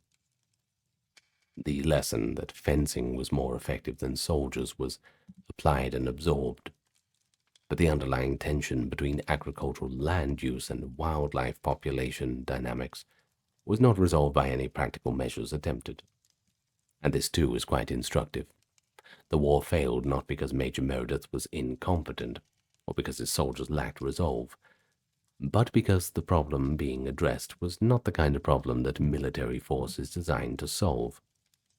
Wildlife management and military operations share almost no methodological assumptions, and the enthusiastic application of the latter to the former produced predictable results. Now, Sir George Pearce, the Australian Minister of Defence who had authorised the military deployment, subsequently acquired in Canberra political circles the enduring nickname Minister for the Emu War, an honorific he apparently found considerably less amusing than the journalists who coined it. But then again, politicians are not famous for their senses of humour. Now, in fairness to Pearce, though, the decision to deploy the army had been made in response to genuine pressure from an economically distressed community at a very difficult time, and the political logic of demonstrating government responsiveness to rural constituents was not without merit. I mean, usually you don't even get a response from the government, right? At least this time they did something. The Emu War is, among its other qualities, I suppose, a demonstration of what happens when a government makes a practical decision, primarily for political rather than operational reasons, a phenomenon by no means confined to conflicts with large birds, I'm afraid. The ornithological footnote to the Emu War that deserves mention before we move on is the subsequent scientific assessment of the emu as an animal. Now, emus are the second largest living birds by height, at least the Australian ones, standing up to 2 meters tall and weighing up to 60 kilograms. Now, it cannot fly, but it can run at speeds of up to 50 kilometers an hour and sustain that pace over long distance. It has no natural predators in Australia that are capable of significantly reducing its numbers across a wide geographic range. Its eyes are on the sides of its head, giving it a nearly 360-degree field of vision that makes approach from behind very difficult. It produces a low booming vocalization that carries considerable distance. It is, in short, an animal that evolution has optimized for persistence in difficult terrain against adversaries that have not included machine guns, but have also not included anything particularly easy to hide from or run away from. Major Meredith's operational experience was, from the emu's perspective, a minor environmental inconvenience in a long series of successful adaptations. The war was not, from the emu's perspective, a war at all. It was just a Tuesday in November that was slightly louder than usual. Well, next up we got something a little bit different. The War of the Stray Dog. It's also known as the Incident at Petrick, or the Dog War, and occasionally the War of the Sentry's Dog. It depends on which version of the trigger you find most credible. It occurred in October of 1925 and lasted approximately 10 days before the League of Nations came along and wiggled its finger to stop it. It resulted in approximately 50 Greek and Bulgarian soldiers and civilians killed, a Greek military occupation of Bulgarian territory, and a formal League of Nations censure that established one of the earliest precedents for international collective security enforcement. The trigger, according to the most charming version of the story, which may or may not be precisely accurate as we will discuss, was a Greek soldier who crossed the Bulgarian border chasing a runaway dog, and was shot by a Bulgarian sentry who did not know who he was or why he was there. Which, why it is charming, sure, it is quite tragic. Anyway, the background context is the most important part of the story, and it is a context that has nothing to do with dogs. Sorry. The border between Greece and Bulgaria in the mid-1920s was one of the most tense in Europe. A frontier between two states that had been on opposite sides of both the First and Second Balkan Wars, the First World War, and the subsequent Greek-Turkish War of 1919 to 1922, and that were managing a complex and unresolved set of territorial disputes. Population exchange questions and mutual suspicions accumulated over a decade of almost continuous armed conflict. The specific stretch of border near the town of Petrich, somewhere in southwestern Bulgaria, had seen incidents and counter-incidents in the months before October 1925. Both sides were pointing the finger at the other, accusing them of border violations, irregular armed incursions, and the harboring of hostile insurgents. The political temperature was, in other words, already quite high. The border was already an environment in which a soldier with a weapon and an uncertain identification of an approaching figure would be making a snap decision under conditions of genuine stress. Now, the dog version of the incident, beloved by historians who appreciate a good story and treated by skeptics with a bit of a grain of salt. They prefer their documented sources. I get it, it's fair enough, but don't ruin the fun. Anyway, the story holds that on the 19th of October, 1925, a Greek soldier's dog ran across the Bulgarian border. Of course, you can't just let your dog run off like that. So, like any good dog owner, he chased after it, and the Bulgarian border guard made that fateful decision to shoot him. The account appears in several near-contemporary sources and has been repeated in popular historical treatments ever since. Now, the more prosaic alternative, that a Greek soldier was shot at a border post following some kind of misunderstanding about the crossing point or correct challenge and response procedure, is better supported by the documentary record. But it's just not as elegant as the dog narrative. In any case, whether or not there was a dog, the consequences were identical. A Greek soldier was shot dead on Bulgarian soil, killed by Bulgarian forces, and the Greek government was going to respond. The Greek response was swift and militarily substantial. Within days of the initial incident, in which a Greek officer sent to negotiate was also killed, further inflaming the situation, Greek forces crossed the Bulgarian border and occupied a strip of Bulgarian territory, including the town of Petrich itself. The Greek government demanded a formal apology from Bulgaria, the punishment of those responsible, and a substantial financial indemnity. Of course, it always helps grease the wheels, huh? Bulgaria, which lacked the military capacity to resist the immediate Greek advance and, frankly, are not known for their financial resources, appealed to the League of Nations. And what followed was one of the more impressive early exercises of the League's authority in its brief and largely unsuccessful history.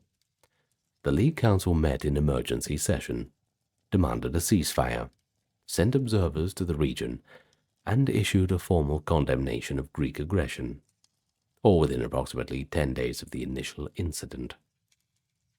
Greece listened. They withdrew their forces. The League assessed Greece as a financial penalty. The border returned to its previous tense stability. Tense, yes, but stable. The War of the Stray Dog is frequently cited in discussions of the League of Nations as evidence that the League could work.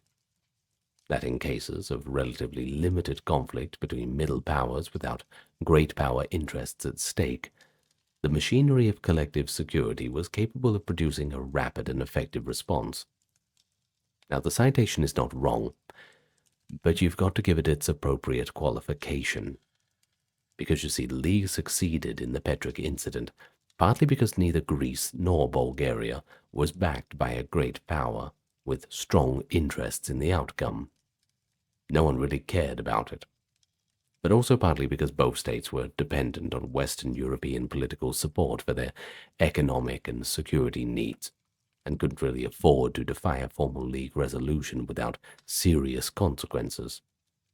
Not to mention because Greece, having made its point with an occupation, was already in a position to withdraw without appearing to capitulate.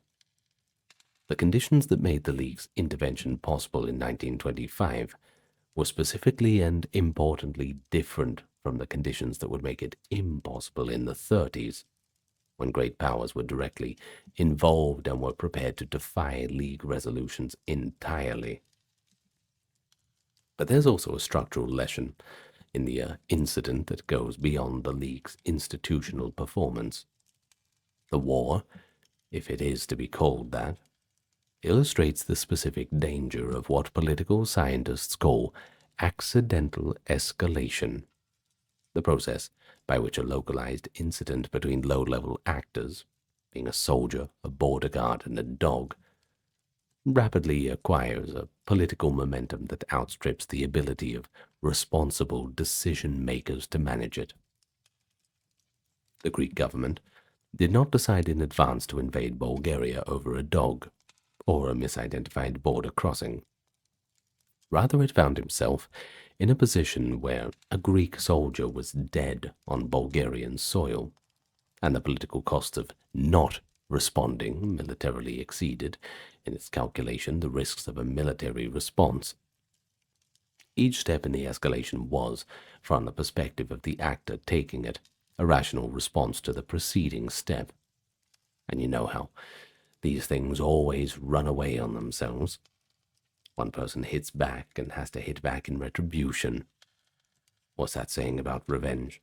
Best dig 2 graves.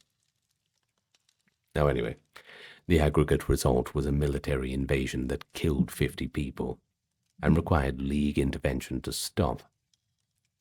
Now, as for the dog, real or hypothetical, he didn't cause any of this. I'm sure he was a very good boy. It was the accidental match in an environment of accumulated political combustible material, and the particular lesson of Petric that matches these things can be remarkably small in terms of their triggers and end up killing a whole boatload of people. Anyway, what about the town of Petric itself? It's a small Bulgarian city in the Struma River Valley, best known to modern visitors for the remarkable medieval fortress of Samui Voden on the hill above the town, and not to mention for the local wine. Apparently it's quite good. I've never been to Bulgaria, so, you'll have to tell me. Its brief moment as the center of a near war between Greece and Bulgaria in 1925 is more of a minor footnote in its local history. The specific border post at which the incident occurred is no longer a significant military installation. The dog, if there was one, has left no historical trace. And this particular story ends, as most stories involving international incidents triggered by animals should end, with the animals entirely indifferent to the consequences they had set in motion. And of course, the humans left to sort out all the boring paperwork. The financial indemnity assessed against Greece by the League of Nations, approximately 30 million francs, a sum adjusted from Greece's initial counteroffer after negotiation, was paid, and the matter was formally closed. Let us never speak of it again. But what was not closed was the underlying tension between Greece and Bulgaria, which continued to generate border incidents and diplomatic crises through the 20s and 30s. The Petric incident had been resolved, but the conditions that made it all possible, well, that's going to be a little bit harder to address. The League's intervention. The League had stopped the immediate crisis. but it hadn't addressed the structural pressures that had produced it, and those would generate friction for years to come. This, too, is a pattern worth recognizing. Effective crisis management is not the same thing as conflict resolution. You know, when you get called into the principal's office because you have some kind of argument with another person in school, well, the principal says, shake hands, apologize, it's over. It's kind of like that, because rarely it solves the deeper issues of your intense dislike towards each other that made the whole thing possible in the first place. That's basically what the League of Nations were doing, forcing them into that long seat and saying, shake hands, stop fighting. Fine. Anyway, the Greek commander who ordered the advance into Bulgarian territory, the Greek government argued in response to the killing of the Greek officer sent to negotiate, was never publicly identified in the League proceedings, which focused on the state responsibility rather than individual culpability. The Bulgarian border guard who fired the first shot is similarly nowhere to be found in the historical record. These are the individuals at the operational base of the event, whose specific decisions in specific moments produced the chain of consequences that required international intervention to resolve, and their anonymity is characteristic of a diplomatic record that deals in governments and decisions and formal notes, rather than the people whose unscripted actions set these processes into motion. In any case, it's an interesting story, and let's just all hope that the dog is okay. Alright, well, last one today. You might have heard of it. The Toledo War of 1835. It's a little bit different from the other conflicts in the series, by the fact that it produced essentially no military casualties whatsoever, and that both sides were American states rather than foreign powers, and that the strip of land at its center was subsequently described by the governor of Michigan as swampland that Ohio was welcome to keep, and then the settlement of the conflict awarded Michigan a consolation prize, the Upper Peninsula that turned out to contain copper and iron ore deposits of enormous value. What an oversight, It sort of makes Michigan the unambiguous long-term winner of the conflict that it had, by every contemporary measure, spectacularly lost. It is, in short, the most comprehensively pointless war in American history. So far. It has concluded with a enthusiasm and a rhetoric of indignant serenity that would have not been out of place in a conflict over something that actually mattered. The strip of land in question, the Toledo Strip, a narrow band of territory approximately 5 miles wide and running roughly 45 miles along the southern boundary of what would become the state of Michigan, had its disputed status baked in from the beginning. The Northwest Ordinance of 1787, which established the framework for the organization of the territories north of the Ohio River, had drawn the southern boundary of the future Lake Michigan territory along a line running east from the southernmost point of Lake Michigan. But there was a problem. The surveyors who actually went out and measured the relevant lines came up with slightly different results at different times, producing two completely different boundary lines. The Harris line favored by Ohio, and the Fulton line favored by Michigan. That disagreement by approximately 5 miles in the vicinity of the Maumee River was the point of contention.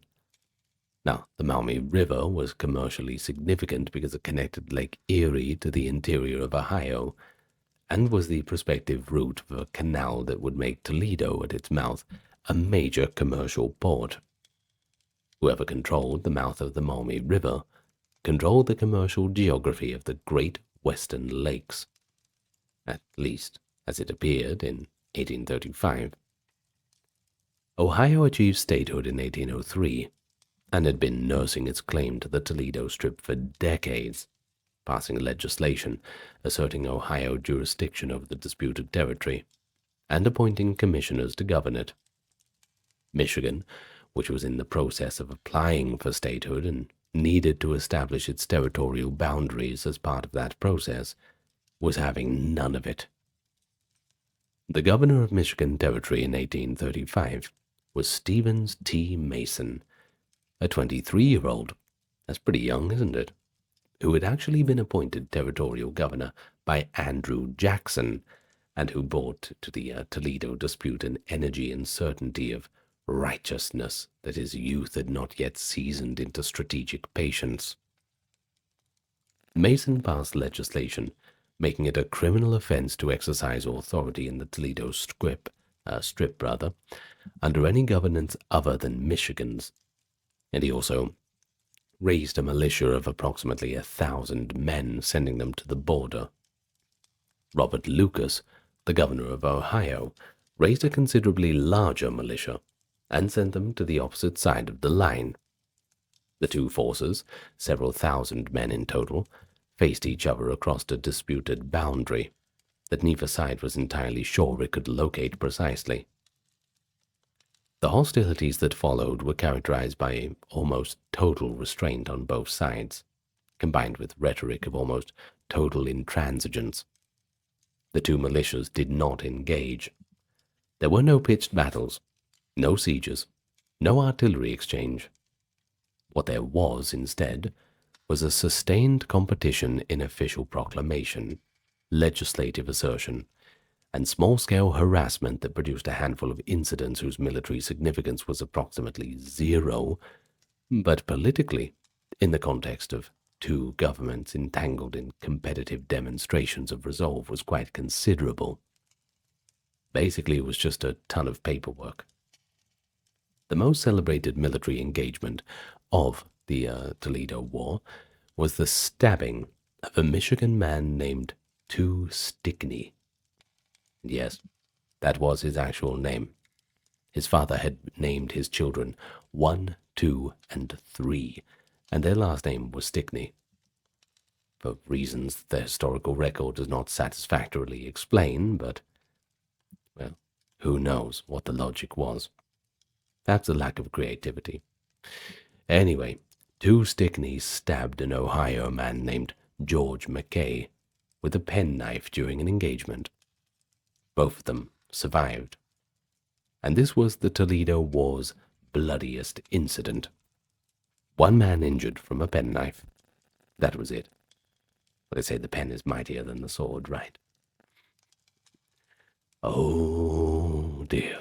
Anyway, well, the federal government intervened with the blunt instrument of political incentive. President Andrew Jackson, who really needed Ohio's electoral votes and was not prepared to allow a boundary dispute destabilize his political coalition, dismissed Stevens Mason as territorial governor, a move of ingratitude toward a man who had been defending what was legally a defensible position, and whose removal was widely recognized as a political sacrifice to Ohio's larger electoral weight. The Toledo Strip was awarded to Ohio. Michigan was furious, and they refused to accept this settlement for some months. Eventually, though, the federal government sweetened the deal. In exchange for relinquishing the Toledo Strip, Michigan would receive the Upper Peninsula, a large, remote, heavily forested area north of the Straits of Mackinac that was at the time regarded as essentially worthless land, primarily for fur trappers and people who enjoyed particularly cold winters. Michigan accepted the trade with visible reluctance and considerable public complaint. The Upper Peninsula subsequently proved to contain some of the richest copper deposits in North America, mined extensively from the 1840s onward, followed by iron ore deposits that made the region one of the major suppliers of raw materials to the American industrial economy of the 19th and early 20th centuries. Not a bad deal. Ohio got the port of Toledo, which became a significant Great Lakes commercial hub. Michigan got an enormous peninsula chock full of metal ore. By almost any long-term measure, Michigan really got the better end of the deal. They won the Toledo War by losing it, which is perhaps the most elegant outcome that they could have imagined. The Toledo War was also I suppose it also had an instructive dimension in American constitutional history, because it raised, in a very low-stakes context, questions about interstate conflict and federal authority that had fully developed no answer in 1835. The Constitution provides that Congress shall have the power to admit new states and to guarantee a republican form of government to every state, but the specific mechanics of resolving boundary disputes between a state and a territory, Ohio being state and Michigan being a territory applying for statehood, was not clearly established by precedent. Jackson's solution was legally improvised, i.e. dismissing the territorial governor and using political incentives to produce a settlement. It was, in practical terms, pretty effective. But it was also, as Mason and his supporters argued at the time, deeply unfair to Michigan as a matter of legal principle. That this unfairness was subsequently rectified by the accidental discovery that Michigan's consolation prize was worth more than the disputed territory does not retroactively validate the process. It just makes the story a bit more interesting to tell. Now, Stevens Mason, the 23-year-old governor dismissed by Jackson as a political sacrifice to Ohio's electoral interests, was subsequently elected Michigan's first state governor, when they eventually received their statehood in 1837, a demonstration that Michigan voters regarded his aggressive defense of their territorial claims as rather a good qualification in the place of actual liability. He served 2 terms, died in 1843 at 31 years of age, unfortunately, and is commemorated today by a statue in the Michigan State Capitol Rotunda. That's pretty cool, I think. 23 years old, and he's running the joint. They got to bring back young politicians. I'm sick of seeing all of these elderly politicians making decisions that are going to affect the youth for 50, 60 years to come. But they make these decisions and die less than a decade later. No skin in the game for them, I'm afraid. Anyway, shouldn't talk about politics, huh? Well, Toledo, for its part, became precisely the commercial hub that both sides had anticipated. The Miami and Erie Canal, completed in 1845, made the Maumee River corridor exactly the commercial artery that the 1835 combatants had been fighting over. And Toledo grew through the mid-19th century into a significant Great Lakes port and railroad junction. Ohio got what it wanted out of the Toledo War. Michigan got something that it didn't really want, but turned out that it actually needed, and was even more valuable. The Toledo Strip is still Ohio's, and as far as I know, no one's arguing much about that anymore, unless we have any listeners from Ohio or Michigan that are still quite cut up about this situation and want to tell me about it in the comments, perhaps. The Upper Peninsula is still Michigan's, and Michigan is still occasionally bemused about the terms on which it acquired it. The penknife wound to the man named 2 Stickney healed without complications, and this historical record does not specify whether he resumed whatever it was he'd been doing before the war began. Who knows? This seems like the appropriate level of detail in which to conclude the Toledo War. And conclude the video. We have finished part 2 of our pointless and silly wars. Of course, all wars are pointless and silly, but these ones are just, I suppose, comical in nature. But don't forget, a whole bunch of people died and suffered in many of these, so let's not giggle too loudly.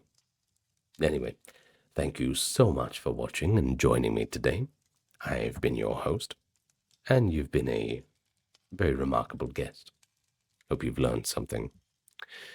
The following is the credits of those keeping everything ad-free. Thank you very much to those grand contributions. And thank you for sticking around to the end and liking and subscribing. Good night, farewell, and I will see you in the next video. Part 3 coming tomorrow. See you then. Bye-bye.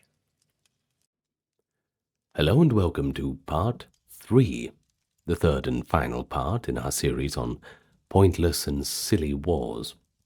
In the first 2 episodes, we talked about wars triggered by objects and animals, and wars whose defining characteristic was how short they were or how terribly they were bungled. Now, the implicit argument you might have noticed throughout has been that all of these absurd triggers were not random accidents, but symptoms of a deeper structural pressure. All of the things we talked about, especially in the first part, the bucket, ear, pig, and even the emus we talked about in the second part, they were not causes but rather occasions, and the real analytical interest lies in what was already loaded in the chamber when the trigger was pulled. And so today, in the third and final episode, we're going to turn to the most demanding category of all, and that is conflicts whose origins are genuinely, almost cosmically disproportionate to their consequences. It's all about wars that started in ways that invite laughter and end in ways that demand sober and serious reflection. And so, without further ado, let's get into it. Oh, actually, first, thank you to everyone supporting, keeping everything ad-free. If you want to do that, pinned comment. If you don't, fine, but give us a like, comment, and subscribe. Anyway, let's get on with it. We begin today's video with the football war between El Salvador and Honduras.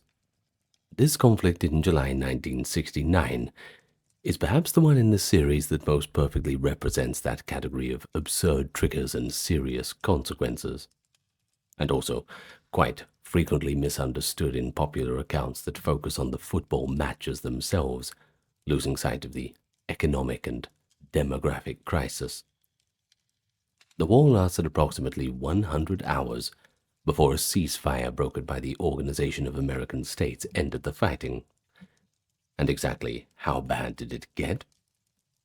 Well, depending on who you ask, it killed somewhere between 2,000 and 6,000 people. It also displaced approximately 130,000 Salvadorian migrant workers from Honduras, so there's that too. But all in all, it permanently ended the Central American Common Market, the regional economic integration project that had been the most ambitious attempt at cooperative development in Central American history, producing economic consequences that have reverberated through the region for decades. Of course, none of this was caused by football, but all of it was triggered by it. The structural background is once again pretty important. By the late 1960s, El Salvador was the most densely populated country in mainland Latin America, a small nation with a rapidly growing population pressing against the limits of its agricultural land, where a system of land tenure concentrated the best farmland in the hands of a small elite, leaving the majority of the rural population without sufficient land to support themselves. Honduras, by contrast, was a much larger country, with a much smaller population, and subsequently more undeveloped and agricultural land. You can certainly see where this is going, right?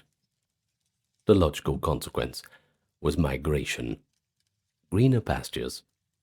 After all, it's right on the border. Several 100,000 Salvadorians had moved to Honduras over the preceding decades, settling on land in the Honduran interior, often on territory that Honduran land reform programs in the late 60s were attempting to redistribute to Honduran farmers. The presence of this large Salvadorian migrant community in Honduras had generated sustained political tension. Honduran politicians blamed Salvadorian migrants for competing with Honduran workers and occupying land that Honduran agrarian reform was designed to distribute. Certainly an us and them mentality, that's for sure. Well, the Honduran government began expelling Salvadoran settlers in 1969, and the flow of returning migrants, angry, dispossessed, and without any land to return to in their own country, was creating a political crisis in El Salvador that the government of Fidel Sanchez Hernandez needed to address. Into this powder keg fell the qualifying rounds for the 1970 FIFA World Cup. El Salvador and Honduras were drawn in the same qualifying group, and their home and away matches in June 1969 became a focal point for the accumulated tensions of years of diplomatic friction. The first match, which Honduras won, was in Tegucigalpa, and it was preceded by Honduran fans keeping the Salvadorian team awake through the night with noise, fireworks, and other traditional hospitality. The second match in San Salvador, which El Salvador actually won, was preceded by essentially the same treatment of the Honduran team, delivered with supplementary intensity. Between the matches, a Honduran fan was killed after the first game in circumstances that Salvadoran sources attribute to her own distress, and Honduran sources attribute to violence. A disputed death that became a national cause in Honduras. The third and deciding match, played in Mexico City on neutral ground, was won by, wait for it, El Salvador. The reporting of the matches in both countries' press was deeply nationalistic, and subsequently quite inaccurate, both sides producing inflammatory accounts that bore limited relationship to what had actually happened on the pitch. El Salvador severed diplomatic relations with Honduras on the 26th of June 1969. On the 14th of July, Salvadoran forces crossed the Honduran border in a military operation that included infantry advances, airstrikes, and artillery support. The Salvadoran military objectives were reasonably well defined. Basically, advance into Honduran territory, demonstrate military capability, and create the political conditions for a negotiated resolution of the migrant worker crisis. Of course, only on terms more favorable to El Salvador. Honduras responded with its own air force, which in a series of engagements achieved air superiority, destroying several Salvadoran aircraft, including some of the vintage World War II-era propeller planes that both air forces were still operating in 1969. The land fighting was confused, costly, and ultimately inconclusive. By the time the OAS ceasefire came into effect on the 18th of July, both sides had suffered significant casualties, and neither had achieved anything that could be described as a decisive military advantage. The political scientist who analyzed the football war most influentially was the Polish journalist Ryszard Kapuscinski, whose account of the conflict, published as part of his collection The Soccer War in 1978, it's football, not soccer, anyway, is one of the most widely read pieces of journalism about Central America in the 20th century.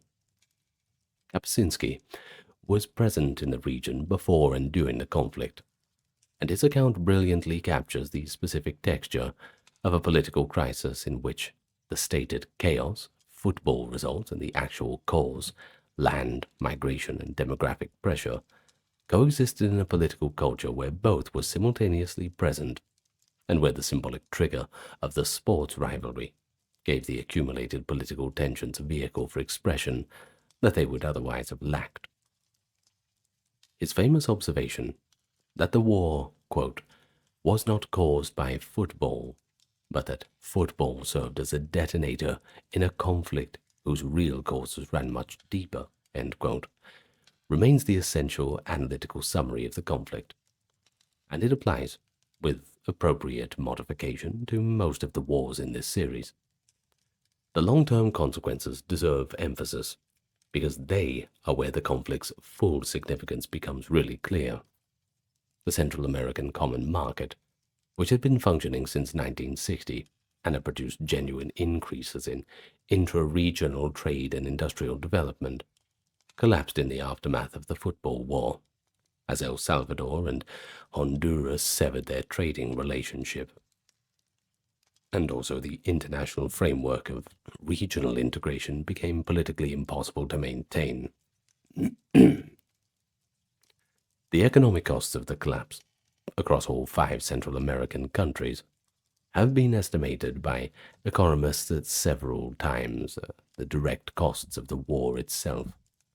The migrant worker crisis that had been the war's structural case was not resolved by conflict.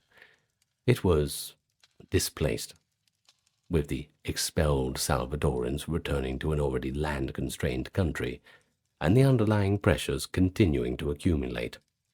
El Salvador's subsequent internal political tensions, which contributed to the Civil War of the 1980s that killed approximately 75,000 people, were shaped in part by the unresolved land and demographic pressures that the Football War had exposed but failed to address.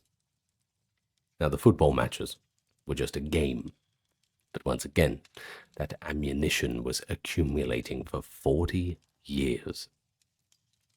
The specific irony of the war's legacy is that El Salvador qualified for the 1970 World Cup, but was eliminated in the group stage without scoring a goal, losing all 3 matches to Belgium, Mexico, and the Soviet Union by a combined score of 9-0.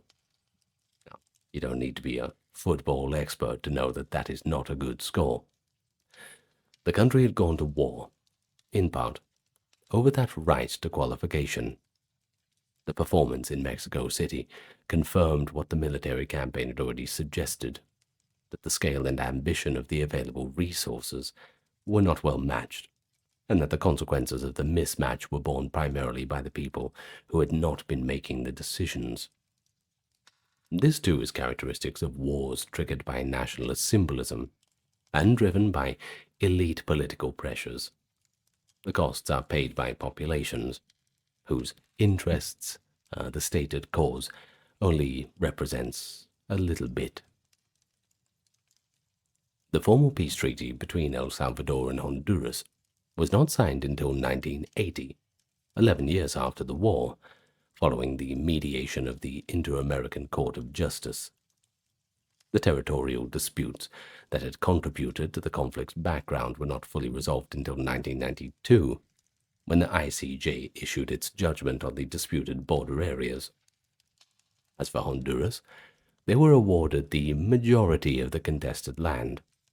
El Salvador accepted the judgment. The border between the 2 countries today is peaceful and clearly demarcated, and the Central American integration system, the successor institution to the common market that the war destroyed, functions as a regional cooperative framework. The wounds of 1969 have healed to scar tissue rather than open wound.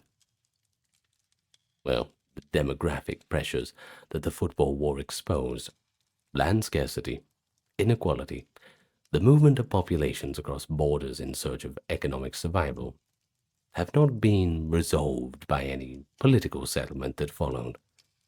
They remain live forces in Central American society, expressed now not through interstate military conflict, but through internal displacement, a little bit of gang violence, and the migration patterns that the Central Americans undertake toward the United States, in numbers that make the 1969 Salvadoran migration to Honduras seem very modest by comparison, we must say. But one detail about the reporting of the Football War that Kapuscinski captures particularly well is the role of the respective national radio stations in stoking the violence. The Salvadoran and Honduran state radio services broadcast, in the days surrounding the qualifying matches, accounts of atrocities committed by the other side, accounts that were largely fabricated or wildly exaggerated, but that were received by populations already primed by years of diplomatic tension as confirmation of all the things they had feared. Now, this is not unique to 1969, the use of mass media to amplify intercommunal tensions to the point of violence. It's a pattern that predates radio, of course. Well, it also has survived into the age of social media with depressing consistency. Anyway, the football war is, among its other qualities, one of the earlier documented cases of media-accelerated escalation in a conflict that might have, under different information conditions, remained a diplomatic incident rather than costing a few thousand lives. Maybe in another life. Who knows? Well, let's move on to silly war number 2. The War of the Golden Stool. On the 28th of March, 1900, Sir Frederick Mitchell Hodgson, the governor of the Gold Coast colony, delivered a speech to assembled Ashanti chiefs at Kumasi, that is, in the history of British colonial administration, a strong contender for the single most culturally illiterate statement ever made by an official representative of the Crown. Well, the occasion was a formal meeting intended to discuss British authority over the Ashanti territories, which had recently been annexed as Crown land. Hodgson informed the assembled chiefs that since the Ashanti nation was now subject to Queen Victoria, it was appropriate that he, as her representative, should sit upon the Golden Stool, the sacred object at the center of the Ashanti spiritual and political life, the throne of the Ashanti king, the dwelling place of the collective souls of the Ashanti nation, and an object whose sanctity was of a kind that no Ashanti king himself was permitted to even sit on it. All in all, pretty damn important. Now, the governor did not know any of this. He didn't do his research. He finished his speech and asked where the stool was. Now, the Golden Stool, the Sika Dwa Kofi in Akan, was not a piece of furniture. It was the most sacred object in Ashanti religious and political life, believed to have descended from the heavens in the late 17th century at the behest of the priest Okomfo Anokia, and to contain the Sum, the collective spiritual essence of the Ashanti nation. Its sanctity was of an order that placed it entirely outside the category of objects that could be sat upon, touched carelessly, or even displayed to the merely curious. No one sat on the Golden Stool. Not the Ashantehene himself, the king of the Ashanti. He had to sit on a separate throne. This was placed beside it during formal ceremonies. The stool was draped in gold and kept wrapped in cloth. It was brought out for specific rituals under specific conditions. Hodgson's request was not merely offensive in the way that a cultural faux pas is offensive. Well, in the Ashanti framework, it was an existential threat. You see, to sit on the Golden Stool would be to desecrate the collective soul of the nation. It's a slap in everybody's face, an act whose spiritual consequences were not separable from its political ones, and certainly not something you can put down to, he's a foreigner. He doesn't know. Do your research, huh? Avoid those cultural faux pas.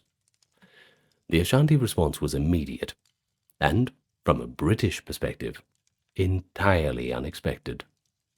The chiefs who had received Hodgson's speech returned to their communities and began organizing a military resistance that would become the Yar Asantewaa War, named for Yar Asantewaa, the queen mother of the Edweso state, and the most formidable military leader the resistance produced.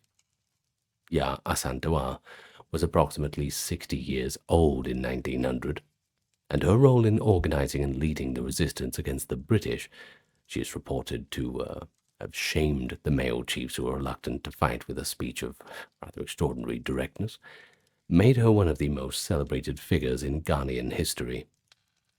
She was eventually captured by British forces and exiled to the Seychelles, where she died in 1921. But still, the military campaign that followed Hodgkin's speech was serious, very serious. The British garrison at Kumasi was under siege for months.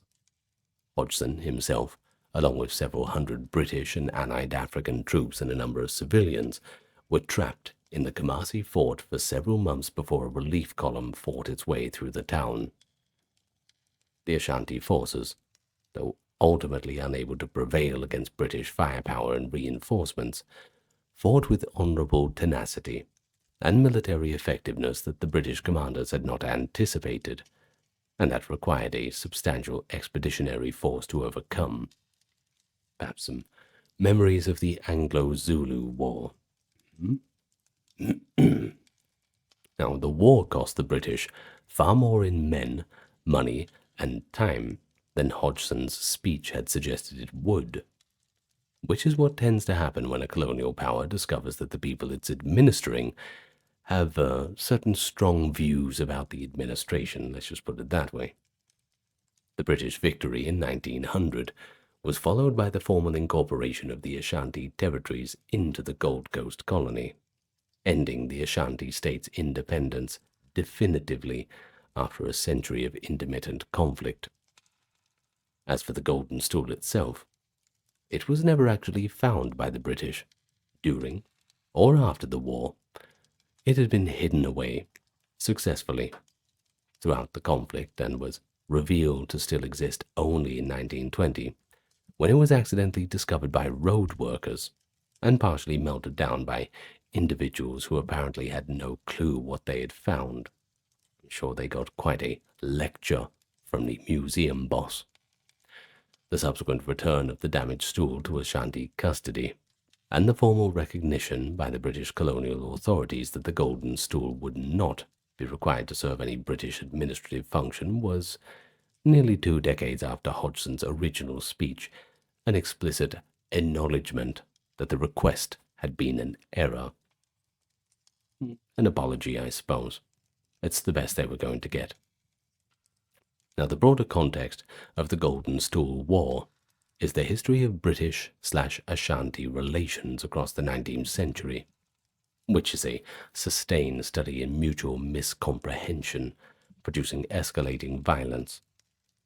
The Ashanti had fought the British 4 times in the 19th century, in 1823, 63, 73, and 96.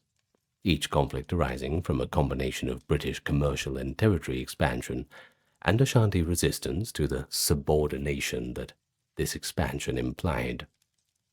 Hodgson's request to sit on the Golden Stool was not an isolated act of cultural ignorance, but rather the culminating expression of a colonial attitude that had consistently treated Ashanti political and religious institutions as objects to be managed or dismantled, rather than as sovereign entities with their own internal logic and non-negotiable limits, not to mention their own identity and destiny in life. The stool was the point at which that attitude collided with a limit that it could not negotiate past, and the result was the last Ashanti War and the end of Ashanti independence. If there was ever a time to fight to the death, that was it for them. As for Frederick Hodgson, he returned to Britain after the siege. He wrote a book about his experience, and was subsequently appointed to other colonial governorships. One can imagine far away from the Ashanti. As for the Ashanti nation, they didn't achieve self-governance again until Ghanaian independence in 1957. As for the Golden Stool, it survives today, repaired after the 1920 damage, and it remains a central object of the Ashanti political and spiritual life. The current Asantehene, the king of the Ashanti, still receives it in the same ceremonial context, still does not sit on it, and still holds it as the symbol of national identity that Okomfo Anokye is said to have brought down from the sky 3 centuries ago. Ghana became an independent nation in 57, the first sub-Saharan African colony to achieve independence in the post-war period, and the Ashanti have maintained their internal political institutions within the Ghanaian state in a manner that reflects both the resilience of those institutions and the specific quality of that resistance that Ya Asantewaa led in 1900. The stool was never sat upon by a British governor. That fact, preserved across the decades of colonial administration that followed the war, is a form of historical justice whose weight's sort of difficult to overstate. So the War of the Golden Stool occupies a specific place in the history of colonial resistance because it illustrates the particular kind of miscalculation that arises when a colonial administration mistakes the form of submission for the substance of it. The Ashanti had, by 1900, lost 4 wars against the British and had their king sent into exile. Now the British had, on paper, complete political authority over the Ashanti territories. Hodgson's speech reflected the confidence of an administrator who believed that the political conquest was all but complete, and that its consolidation, including the formal appropriation of the central symbol of Ashanti sovereignty, was a matter of administrative housekeeping. Just taking care of business, mopping things up. What the speech discovered was that the political conquest and cultural conquest were not the same things, and that a people can accept the fact of British administration while retaining a core identity and sovereignty that cannot be annexed by proclamation. It's a little harder to take a culture away from people, and they tend to hang on to that.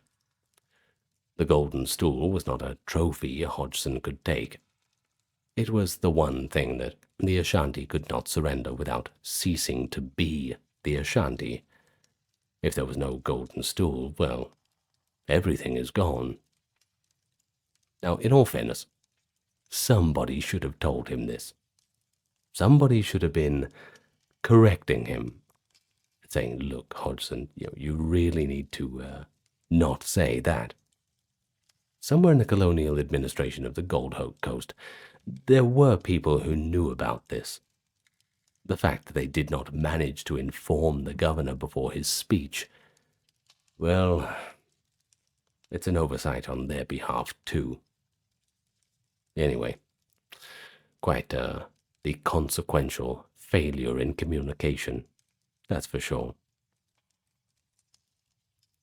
Anyway, next up, we have the Kettle War of the 8th of October 1784, the shortest formal war in this series after the Anglo-Zanzibar War, and it has the significant distinction of having been resolved not merely without significant casualties, but with the firing of precisely 1 cannon shot, which struck a ship's kettle rather than anything of military significance, and of having produced a peace treaty whose commercial and territorial provisions shaped the economic geography of northwestern Europe for over 100 years. It is, by any measure, the most efficient war in European history. Maximum consequence, minimum violence, single projectile, and 1 slightly dented kettle. The background involves the complicated political geography of the Low Countries in the late 18th century. The Dutch Republic, the United Provinces, had since the Peace of Westphalia in 1648 maintained the right to close the river Scheldt to navigation, effectively bottling up the port of Antwerp, which sat on the Scheldt in what was then the Austrian Netherlands, and directing all major trade traffic through Dutch ports, primarily Amsterdam and Rotterdam. This arrangement was enormously beneficial to Dutch commercial economics and enormously detrimental to Antwerp and to the Habsburg rulers of the Austrian Netherlands, who watched the most naturally advantaged port in the region sit commercially idle, while the Dutch toll collectors on the lower Scheldt extracted revenue from whatever traffic did enter the river. Doesn't sound very fair, doesn't it? And come on, it's not like the Dutch were going to be expecting to get away with it forever. The closing of the Scheldt was not merely a commercial arrangement, but it was one of the foundations of Dutch commercial primacy in the 17th century and early 18th, and the Dutch defended it as a core national interest, because of course they would. By 1784, the Dutch Republic was in political and economic decline. The Fourth Anglo-Dutch War, which had ended in 1784, had been a complete disaster that exposed the structural weaknesses of the Dutch commercial and military position. Not to mention the Holy Roman Emperor Joseph II of Austria, an energetic reformer with a comprehensive program of modernization for his territories, decided that the moment had come to challenge the closure of the Scheldt. As for Joseph, he was not a man who lacked confidence in his own judgment. Quite the opposite. And his judgment in 1784 was that the Dutch were in a sufficiently weakened position, one that a determined assertion of the right to open the Scheldt would succeed, either diplomatically or militarily. He sent a formal demand to the Dutch States General to open the river. He received a refusal, and so dispatched a small flotilla of Austrian ships to sail up the Scheldt and demonstrate that he could get the job done and open it. On the 8th of October, 1784, a Dutch warship intercepted the Austrian sloop Le Louis near the town of Saftingen on the Scheldt and fired a single cannon shot across its bow as a warning to stop. Well, the shot missed the bow and struck instead a large iron kettle on the deck of the Austrian vessel, damaging the kettle but injuring no one. The Austrian sloop stopped. The diplomatic process that followed, mediated primarily by France, which had strong interests in the outcome, i.e., money, always, eventually produced the Treaty of Fontainebleau in November of 1785, under which Joseph II dropped his demand to open the Scheldt in exchange for a substantial financial payment from the Dutch and minor territorial adjustments in the Austrian Netherlands. The Scheldt remained closed. The kettle was replaced, thank God. The war, such as it was, had lasted approximately the time required to fire a cannon, and the time decided not to fire another one. But the consequences of the Kettle War's settlement was considerably larger than the engagement itself might suggest. Surely the story doesn't just end like that. The Scheldt remained closed to navigation until 1795, when the French revolutionary forces conquered the Austrian Netherlands and the Dutch Republic and opened the river by decree, and good luck saying no to them. A decision whose commercial consequences were immediately felt. Enormous indeed, as Antwerp began its recovery as a major port within years of the river's opening. The 19th century vindicated those who had argued that the Scheldt's closure had been a severe distortion of the natural commercial geography of the region. Antwerp rapidly became one of the great ports of Europe, its trade volumes eventually surpassing those of Rotterdam and Amsterdam in some categories. The commercial primacy that the Dutch had maintained by keeping the Scheldt closed was not indefinitely sustainable against the underlying geographic and demographic advantages of the Antwerp position, and the Kettle War's resolution, which kept the closure in place for another 10 years, merely delayed the inevitable when the Dutch commercial system continued its relative decline. Nothing lasts forever, as they always say. Now, Joseph II's failure to open the Scheldt is often presented as a diplomatic defeat, and in the immediate term it was. There's no real arguing that. You see, he had asserted a right, sent ships to enforce it, and then backed down, in exchange for a bit of money. Yes, I am rubbing my thumb on my other two fingers. The finger thing means the taxes. But the longer-term assessment is a bit more complicated than that. The French mediation that produced the Treaty of Fontainebleau aligned France with the Dutch position in a way that stored up political resentment in Vienna, and Joseph's subsequent domestic reform program in the Austrian Netherlands generated a rebellion, the Brabant Rebellion of 1789, and that was partly fueled by the same frustrations about the commercial restrictions and Viennese indifference to local interests that the Scheldt dispute had expressed. The Kettle War was the first episode in a sequence of events in the Austrian Netherlands that eventually contributed to the region's absorption into the French revolutionary system. Cause and consequence in European diplomatic history, this period are never as simple as they seem. But the kettle sits near the beginning of a chain, whose links run through the Brabant Revolution, the French conquest, Napoleon's reorganization of the Low Countries, and eventually the creation of the Kingdom of Belgium in 1830, a state whose existence is, among other things, a consequence of the commercial and political frustrations that the closed Scheldt had generated, and that the Kettle War had failed to resolve. As for the cannon shot itself, it deserves a moment's individual attention, because it is one of the more remarkable single projectiles in the history of warfare.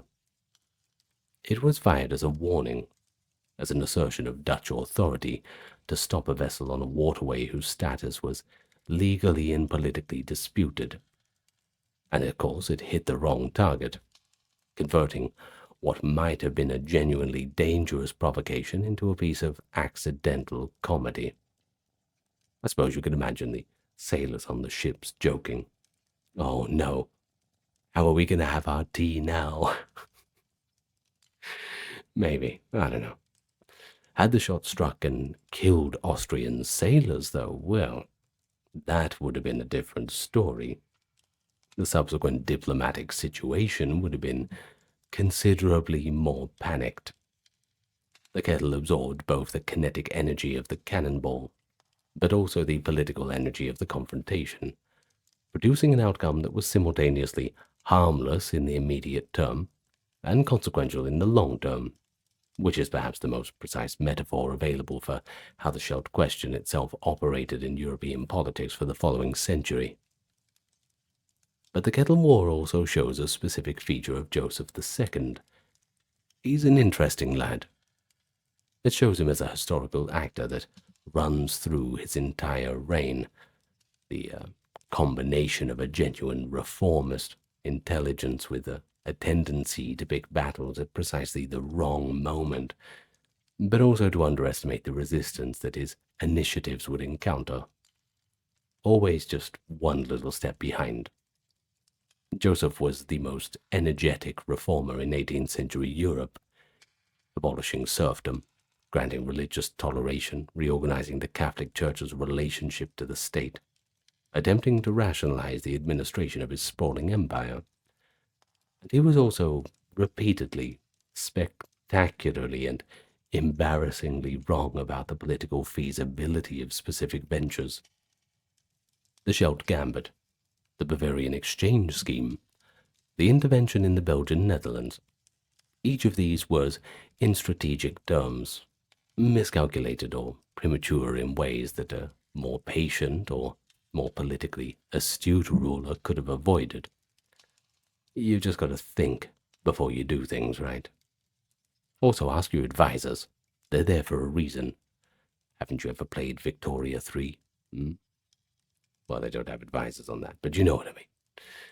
His epitaph, which he is said to have composed himself, reads, quote, "Here lies Joseph II, who failed in everything he undertook." End quote. Well, it's a bit harsh, don't you think? If he wrote it himself, it's a little bit demeaning, I think. Get a hold of yourself, man. Come on. If somebody else wrote it, well, they're lucky they wrote it after he died. because he wouldn't want to hear that when he was alive. Look, it's a little bit harsh, especially as his reforms were genuinely significant in the long term, even when they failed in the short. It's always a long game, right? You can't always just expect results straight away. But that quote, that he failed in everything he undertook, it captures something true about the relationship between ambition and timing that the Kettle War illustrates perfectly. A good idea, pursued at the wrong moment, against the wrong opponent. Now this can end with either a damaged kettle and a bill for services rendered, or a whole lot of bodies. All right, last one for today. The War of the Whiskers. It's perhaps the most disputed entry in this entire 3-episode series. And intellectual honesty requires acknowledging that dispute before making an argument for its inclusion, I suppose. The name, the War of the Whiskers, is itself largely a later coinage, and the direct causal chain from Louis VII's shaved beard to the Angevin Empire and the 100 Years' War requires a few steps of historical reasoning that a lot of serious medievalists have contested. But it's good fun anyway, so we're going to talk about it. What is not contested is the sequence of events, though. Louis VII shaved his beard. Eleanor of Aquitaine found this unappealing for reasons that also had political dimension, and the couple's marriage ended in annulment. Eleanor married Henry Plantagenet, who became Henry II of England within 2 years, and the resulting union of the English crown with Eleanor's enormous Aquitanian territories created an Angevin state in France that was in permanent tension with the Capetian French monarchy for 3 centuries.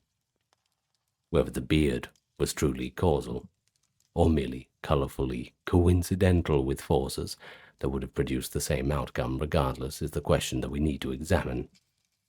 Either way, think hard before you shave, lads.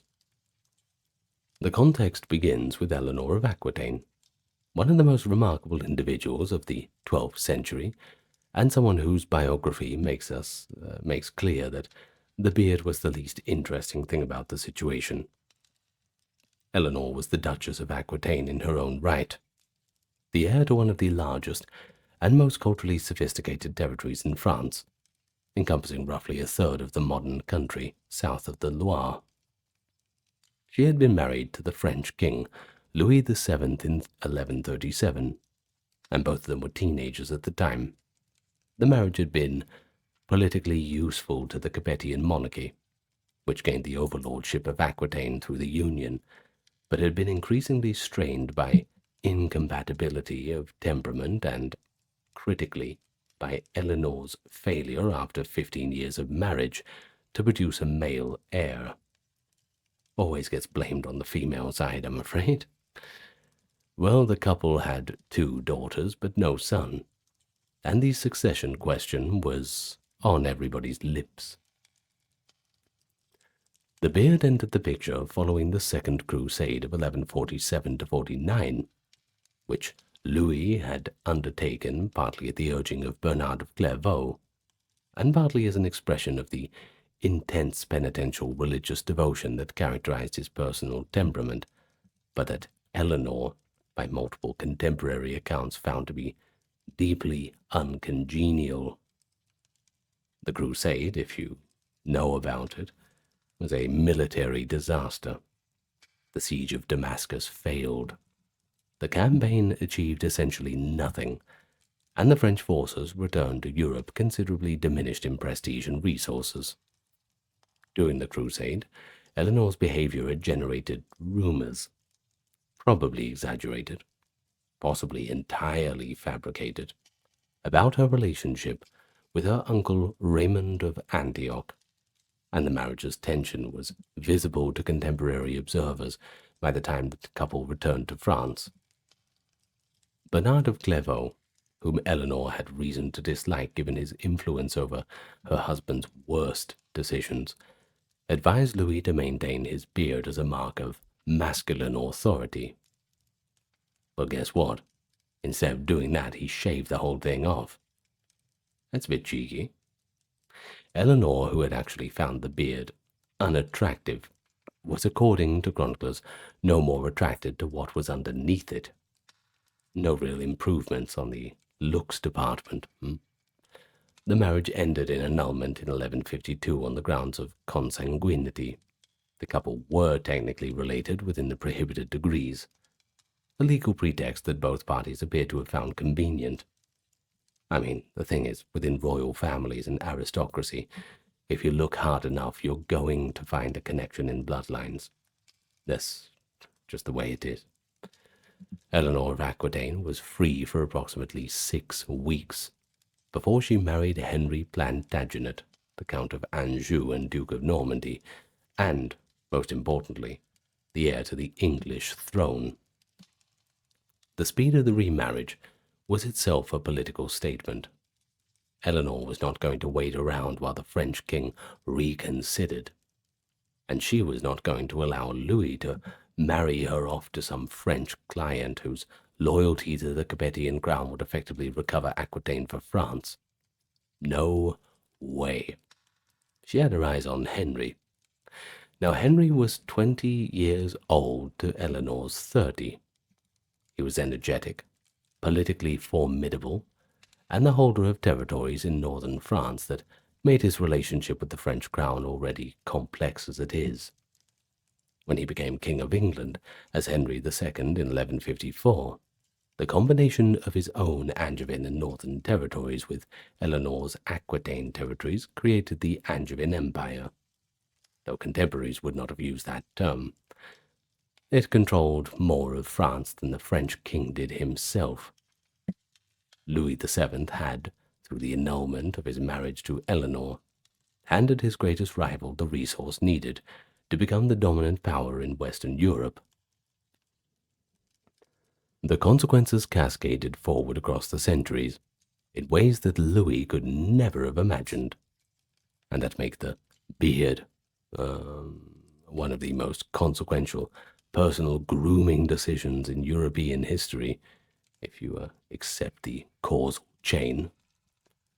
The immediate consequence was permanent conflict between the English and French crowns over the Angevin territories in France, a conflict that was episodically military, consistently diplomatic, and never definitively resolved in either direction during the 12th century. Henry II and Louis VII were in a state of almost permanent political confrontation, until, of course, Louis died in 1180, which tends to stop confrontation quite sufficiently, and the relationship between Henry and Eleanor was itself not uncomplicated. Eleanor eventually supported her son's rebellion against Henry, and spent the last 15 years of Henry's reign under house arrest, which tells us quite a lot about the consequences of marrying a woman of Eleanor's political intelligence without giving her an adequate political role. Should have given her something to do. Shouldn't have given her time to rebel, I suppose. In any case, she outlived Henry. She outlived 2 of her sons who became kings, and was conducting active diplomacy well into her 80s. Pretty good for the 12th century. Now, the longer chain of consequences is where the War of the Whiskers earns its place in this series. The Angevin territories in France were the source of sustained Anglo-French conflict through the reigns of Richard I, John, Henry III, Edward I, II, and III, and their French counterparts.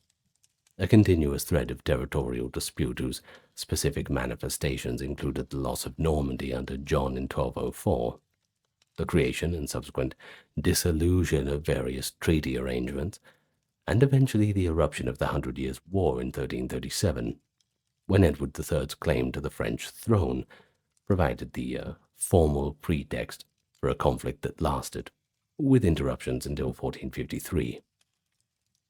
The 100 Years' War killed, directly and indirectly, through famine and plague in war-devastated regions, millions of people. It also produced Joan of Arc. It ended with the permanent expulsion of the English from France, except for Calais.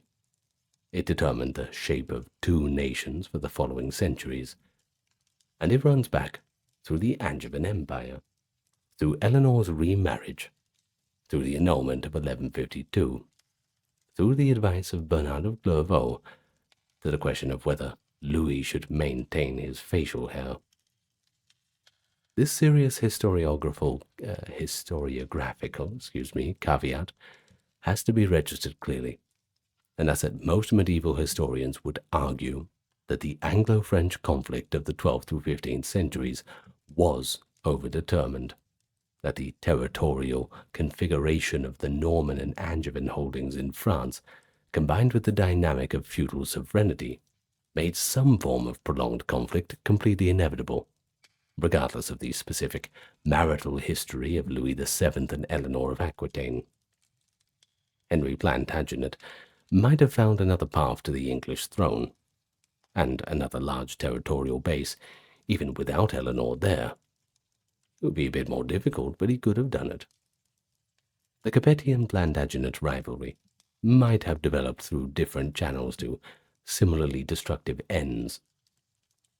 But history isn't really in the habit of running controlled experiments, and the counterfactual in which Louis kept his beard and Eleanor stayed married to him does not necessarily produce a France without the 100 Years' War.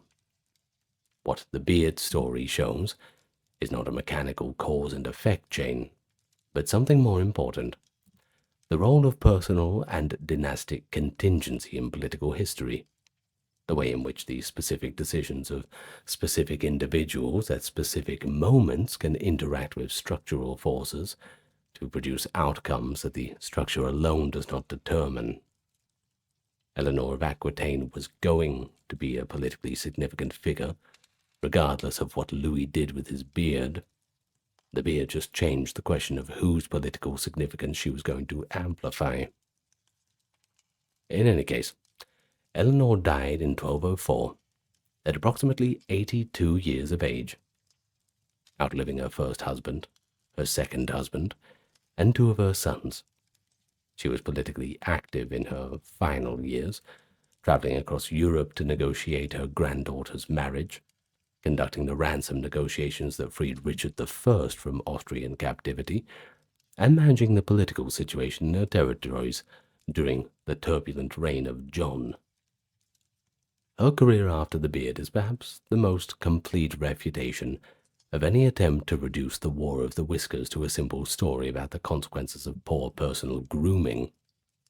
The beard was the occasion.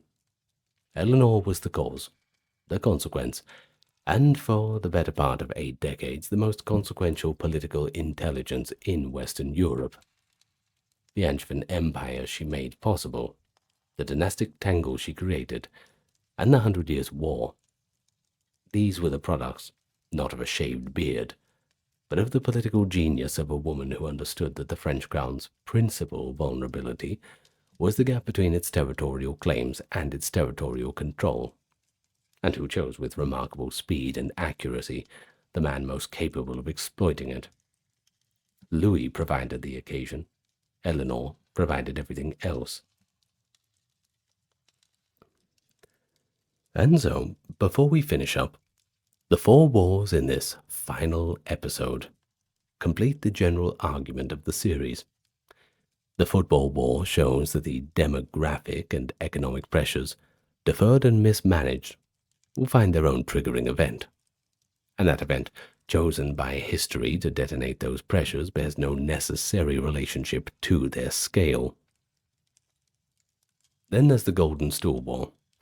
That demonstrates that colonial administrations that do not understand the societies they are administering will eventually encounter the limit of what they can be acceptance of receiving that tolerance, and that the consequences of that encounter will be borne primarily by the administered rather than the administrators. The Kettle War shows that a single cannon shot, through a specific political geometry of a specific moment, can determine the commercial geography of a region for over a century, and that the cannonball that matters most is not always the one that kills someone, And finally, the War of the Whiskers shows that the contingency of personal and dynastic history is real, that some small decisions in the lives of powerful individuals interact with structural forces in ways that simple structural analysis rather cannot fully predict, and that the appropriate response to the history of consequences is not to spare at the randomness of things, but a more careful attention to those little moments when the structure and the contingent come into contact. So, once again, we say that the ammunition is already there, waiting for the trigger to be pulled. And the question that we should ask is why the ammunition is there, who put it there, and ultimately, the poor souls who pay the cost when the gun fires. Well, thank you so much for listening to this short little series that we've done. I've had a good time. Have you had a good time? I have. It's been good doing these shorter series for you. It's good fun. We're going to do more of them, huh? Because everybody likes them, I think. If you like them, just tell me. Anyway, thank you for getting this far. I'm going to roll the list of patrons and supporters. And thank you in advance for liking, commenting, telling your friends about the channel, and so on. Good night, everyone. I'll see you in the next exciting video.